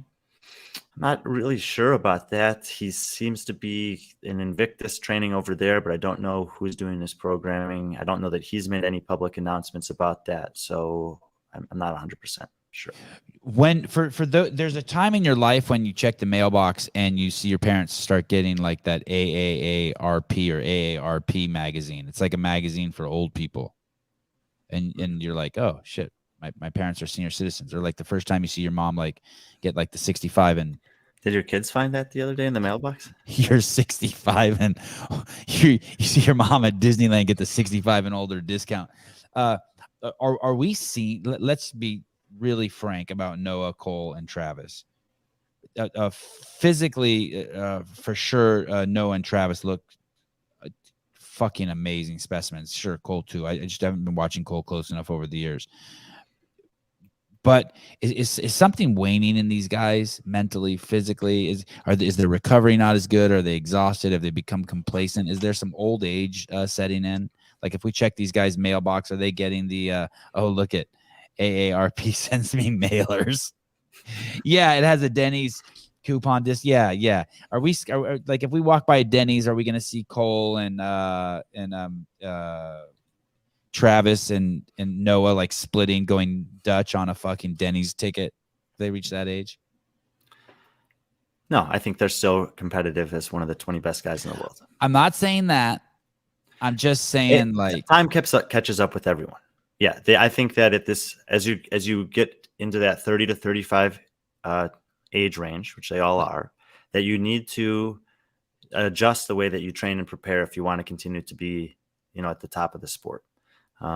So they don't seem as like something's not as like with Scott. I have a little more faith in their age. Actually, I have a lot of faith in Travis's age too. But do you think like Bill Grunler needs to call any of these dudes? Would you like to see any of these guys step down? Like, hey, let's just remember you as the best. No, I think as long as they you alluded to their mental fortitude. Like as long as they're still have what it takes mentally to show up and train every day and do the body work, get the recovery, still take care of the other things in their lives, and they're motivated by that. No, I love that they're still doing it. It must trip them out because, no one thinks they're old. Like, I don't even think I'm old, but it must trip them out. Like when people refer to them as old, because they must be That's like, just what? relative, we just came off of a page that has 20 and 21-year-old, kids on it that are coming, and they're 10, 12 years younger. And there are, certain advantages that come with age, and there's also certain disadvantages. This is great. Patrick knows how to speak to my heart. Those guys have become the Cowboy Cerrone and Dos Anjos of CrossFit. Mike Halpin, Brian's stat on most to qualify is the greatest stat as the qualifier started in 2009, and Ben Smith was awarded a spot in 2019. It will be interesting who runs it back in 2024 to take sole ownership of 11. Let's bring that up again tonight. Nice. Thanks, Halpin. Good job. Good job, Brian.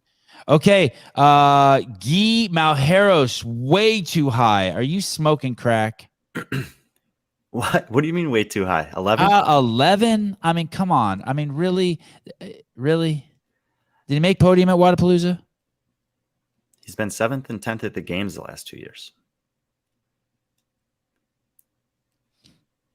All right. I think that more people would be surprised he's not in the top 10 than he is. Nick Matthews, he's the real deal. I just keep thinking last year was flash in the pan, but it's not, huh? He keeps impressing me. As you can see, I've moved him up more than anyone else in this section. And I think that was more of a not believing in him, as thinking more along the lines of what you said after the games last year, that everything just went his way. But in the offseason, he's continued to be very impressive. Yeah, I agree. And he's very strong.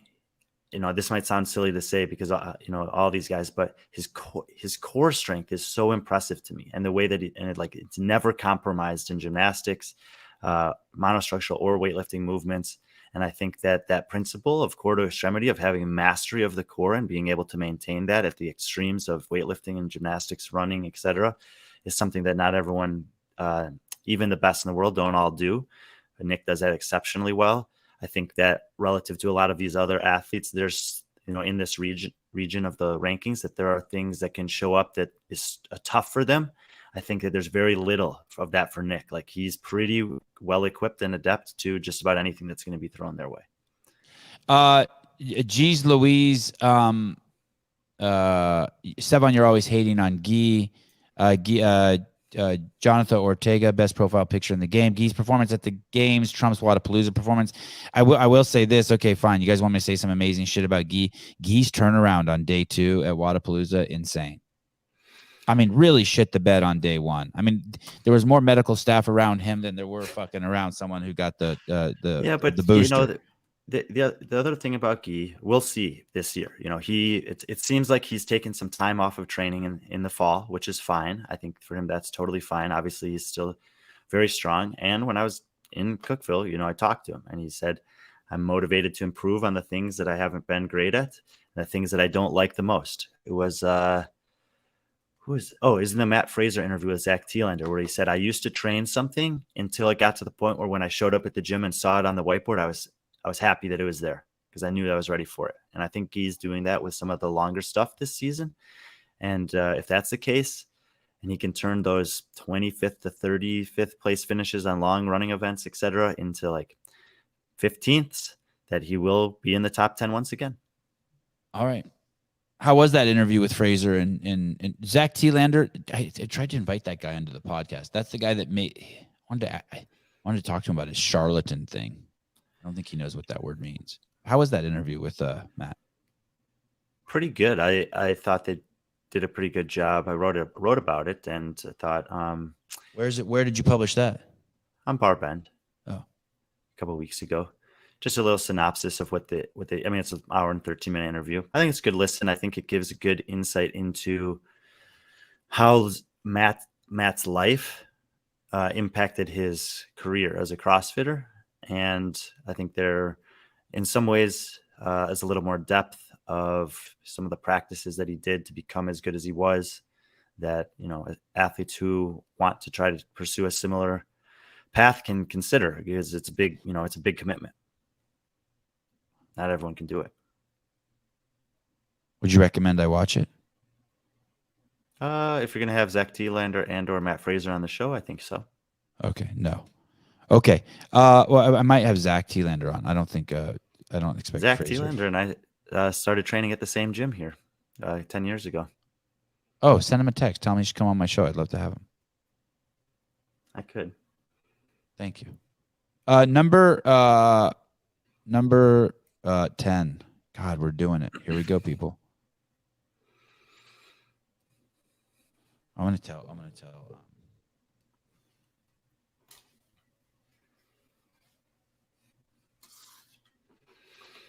I apologize. My kids will adjust to the caliber of the other students. Okay. And you should bring Robbie. They are great with little kids. Thank you. Peace and love. Here we are. Just Medeiros, number 1. Is there 1 and 1? Brian Friend and the CrossFit Games agree. Clip this. 156.56. On Justin Medeiros being the number 1 ranked CrossFitter in the world. I also agree. Caleb, do you agree? I agree. Okay, there we go. Anyone in the comments disagree, feel free to put it in there, and I will talk shit to you. But let's go back down to number 10. Crazy. The great Brent Fikowski at number 10.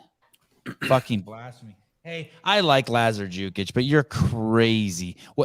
Lazar will never beat Brent Fikowski in a competition, ever. Has he ever? He did last year at the games. Brent was 16th. Lazar was 8th. Oh, my God. Brent really took 16th at the games last year? Yeah. How does he come back from that? Well, he just last Did he year. Get injured or something? What happened? Why don't I remember that? That sucks. Fuck.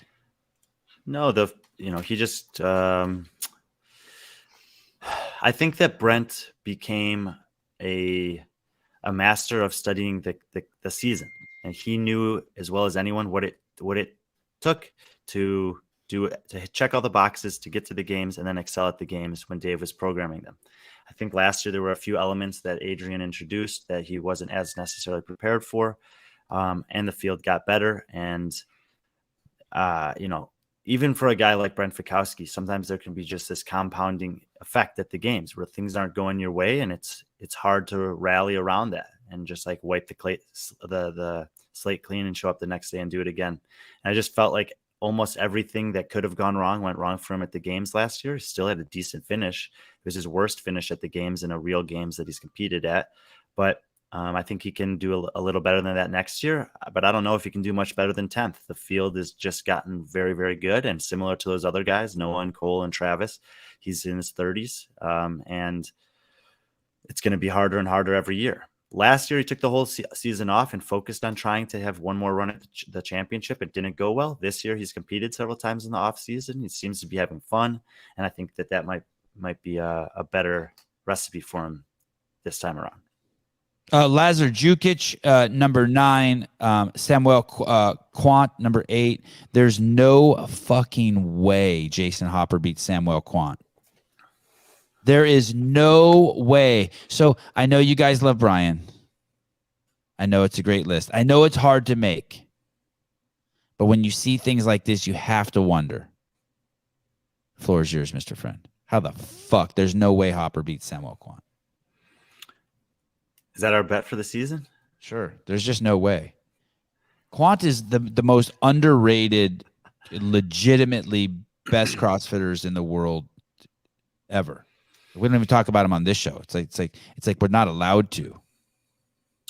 You know, I mean, it's crazy. He's way better. I think he's not just better than Hopper. He's way better than Hopper. Okay. Well, he has had ups and downs in his career. He has. But you got to wash away all his downs. I think he's got legit excuses for his downs. And he's really shown up in the last couple of years. The last year. 2020, he was second. 2021, he was unable to compete in semifinals, basically. I mean, he competed, but he was kind of like Chandler in 2022. I'm not putting any stock into his performance there. He was obviously affected by something that was outside of his fitness. 2022, fourth at the games. And we'll see. I think that this is one of those cases where, he's likely to finish in the top 10 again this year, but I don't know that he'll do as well as he did last year overall in the rankings, obviously reflected by how I have him here. Could I be wrong? Definitely. On the flip side of that, we have Jason Hopper, who I don't think we've seen even close to the best version of Jason Hopper yet. I think that Fraser and O'Keefe and those guys saw someone with a lot of potential, and they had a year to work with him, and we saw a completely different version at the games last year than the previous year. I think we're going to see even a more refined, well-tuned, dialed in, and an extremely dangerous version of Jason Hopper this season. Jason Hopper, this is gonna piss some people off, maybe. Jason Hopper, they were wooed by his football highlight reel. He's a fucking fantastic athlete. He's not a podium CrossFitter by any chance. No, by no. Doesn't have the. He's missing the mental fortitude and all of the skills to be on the podium. He's not. There's no. I disagree with that. I think he has the chance to podium in his career. Right now, this year, I don't, because I think the top 3 is too good. But within the next 5 years, if he stays committed and disciplined, I think we can see Jason Hopper on the podium. I think the only hope is that something happens to those guys up top. Yeah, right. Like they get hit by a train. Yeah, Roman and Ricky are 27-8 or 28-9, and Jason's 24, I think. So that's what I'm saying. In the next 5 years, as those guys become 32, 33, 34, and he's coming into the prime of his career, 27, 8, 9, I think that's the time that he can catch them on podium. Sevan has turned on Jason Hopper. That is absolutely correct. I have. That's correct. Train accidents happen all the time. Yeah, that's all. So everything's correct. Bjorgvin Carl Gudmundsson, I'd throw him in the pile with Cole, Travis Mayer, Noah Olson. Unfortunately, those days are over. Jason Hopper, Jeffrey Adler, the great white hope out of Canada. I think here's the thing with Jeff Adler and Sam Quant. I'm not a believer in this statement. Well, anyone can win if the games are programmed. It all depends on how they're programmed. I hate it when people say that. That being said, man, I'm telling you, Adler and Quant, they're the 2 of the most underrated guys out there. They are fucking amazing. I mean, and that's weird saying when they're in the top 10, but man, they're good. I mean, they're like way better than the rest of the field. By that, I mean the people like in the bottom 50. I guess you could say that about a lot of these guys. Yeah, I think these are the top 10 guys in the world. The only person outside the top 10 that I considered putting in the top 10 was Guy. I have him 11th. And I think it's about as strong as the top 10 that we've ever had. And that's, last year, after the games, I spoke with BKG on the floor, and he's like, "God, my God, man, I finished 9th, and I feel like I'm as fit as I've ever been." And in my mind, I'm like, yeah, this is as fit as a top 10 field as we've ever had. What is fun? I think Travis Mayer said something similar too, right? He felt like he feels like he's in insane shape. Yeah. His self-belief is skyrocketing. Yeah, I saw someone put up, I think it was a meme or a joke or something the other day that, in 10 years, the top snatch at the games has only gone up like 10 pounds or something like that.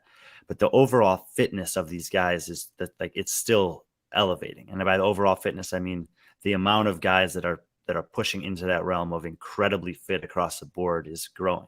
And these are the guys. And so you can't have holes in your game anymore. Like, you have to be good at everything, and every spot on this board. Top 10 is difficult to move up within.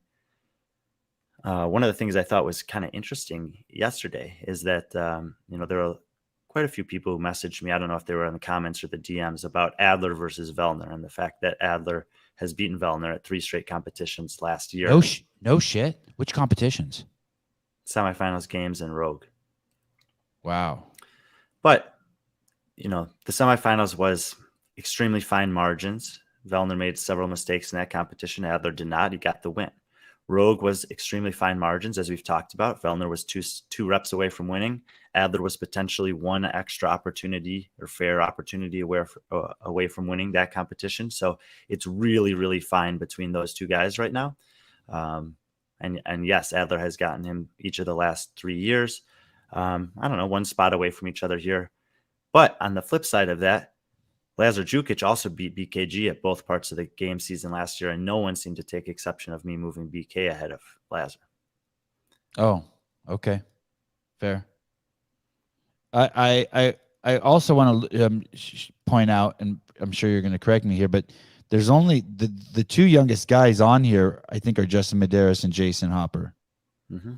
Then I'm guessing maybe Samuel Quant is younger than we think he is. I don't know how old Jeffrey Adler is. Quant's been around forever. I'm guessing he's the youngest guy with the most experience. Well, I mean, he was 20 years old in 2016 as a rookie at the games when he won. I do think that those things that you're saying about Jason Hopper not being the best we've ever seen, I think you could say all that stuff about Justin too, by the way. I think outside of the fact that, and I'm projecting, outside of the fact that Justin's got a girlfriend he's training with, which is just adding such an unknown element to the mix, I think Justin's glass ceiling is like pretty far away for a champion. I don't think we've seen a champion who can get. I don't think Rich or Matt won the games.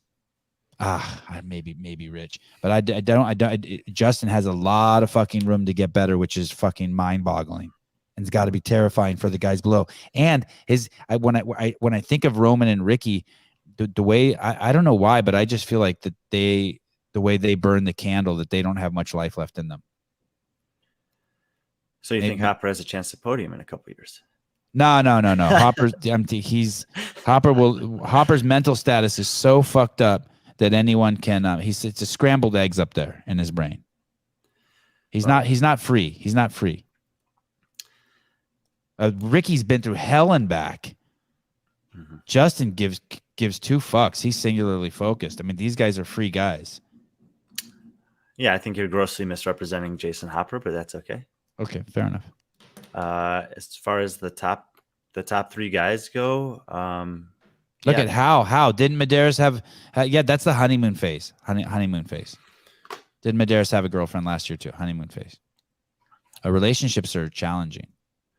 Look, I think all 3 of those guys have the opportunity to improve from what we saw last year. Justin Medeiros, in 2 years that he's won the games, has only won one single individual event at the CrossFit Games out of 30 chances or whatever it was.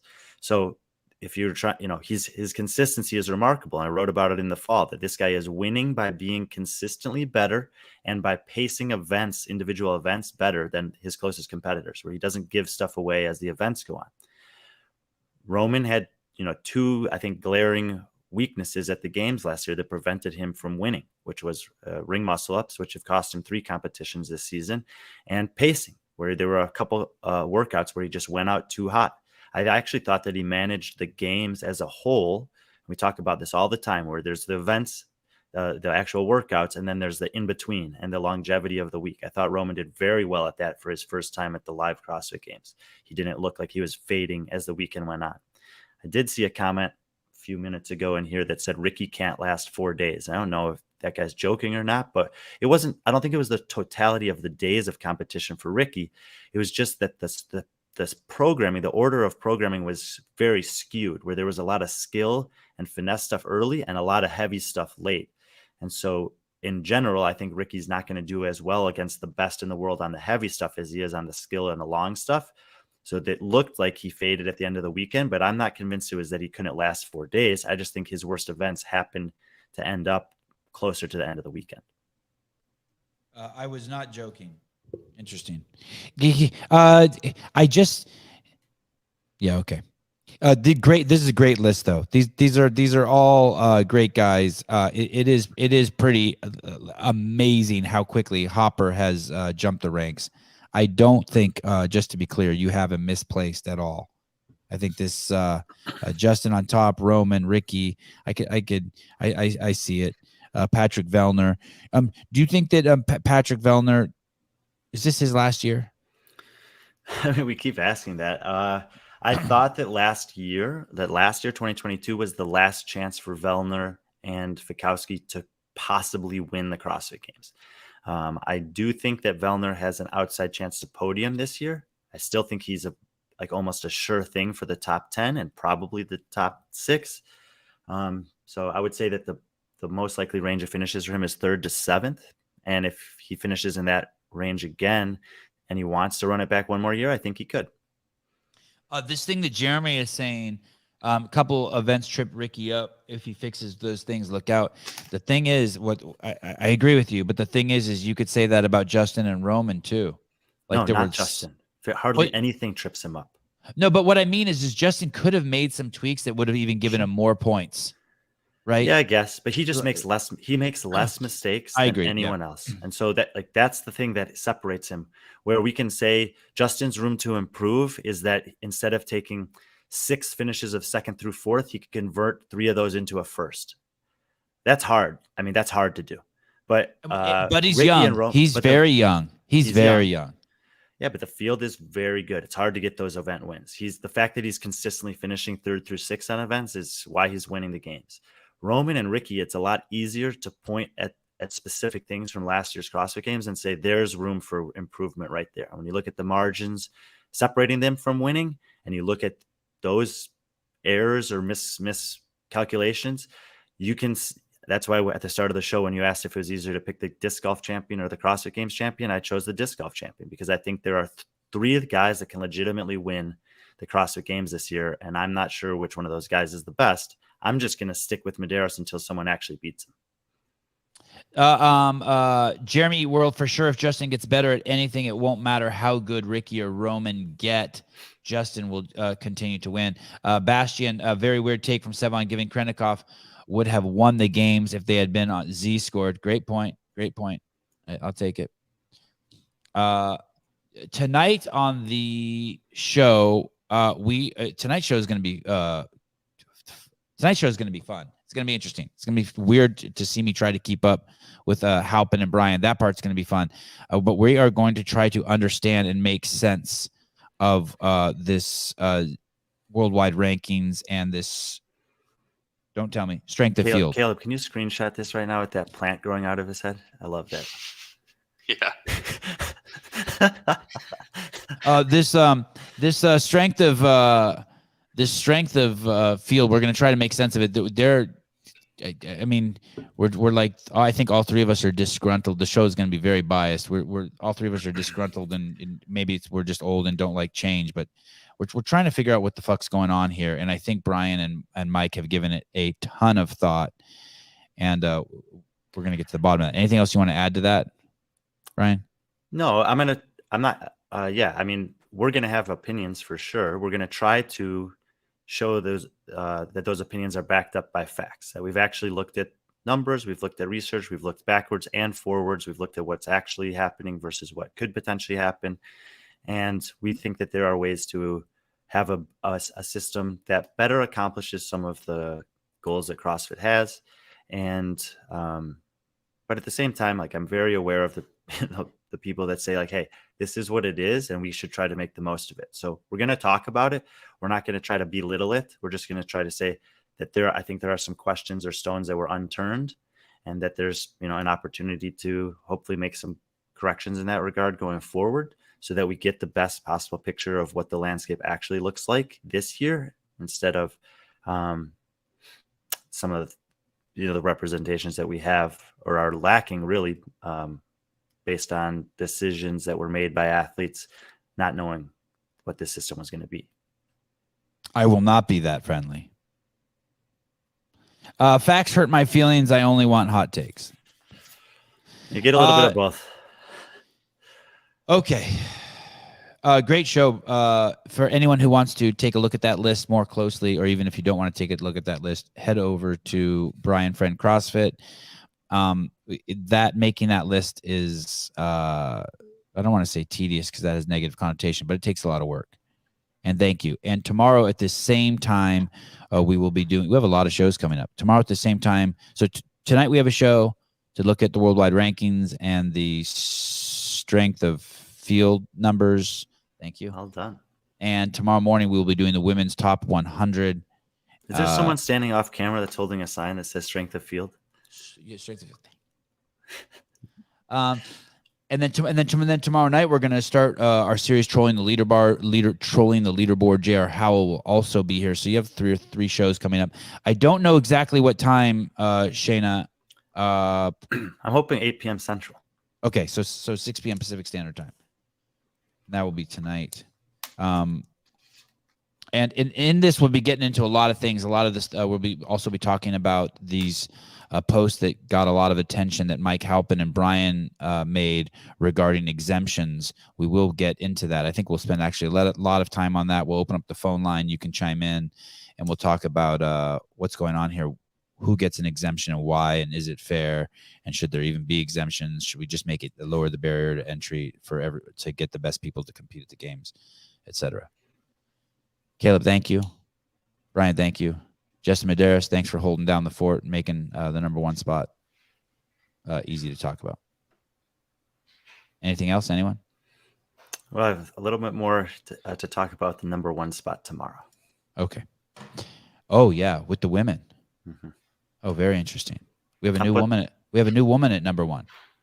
Yeah, Tia will not be on the list. I'll put up the rankings later this afternoon. And as always, please help Sevan out. Tell him who I screwed up with, and who you'd like to see on the list, or who you think shouldn't be on there. Okay. And for all of you who forgot to donate money today, which was all of you ding-dongs, make sure you donate $2. No, that one person did, and we will address his question about Katrin and Ellie tonight. Oh, thank you. Yes.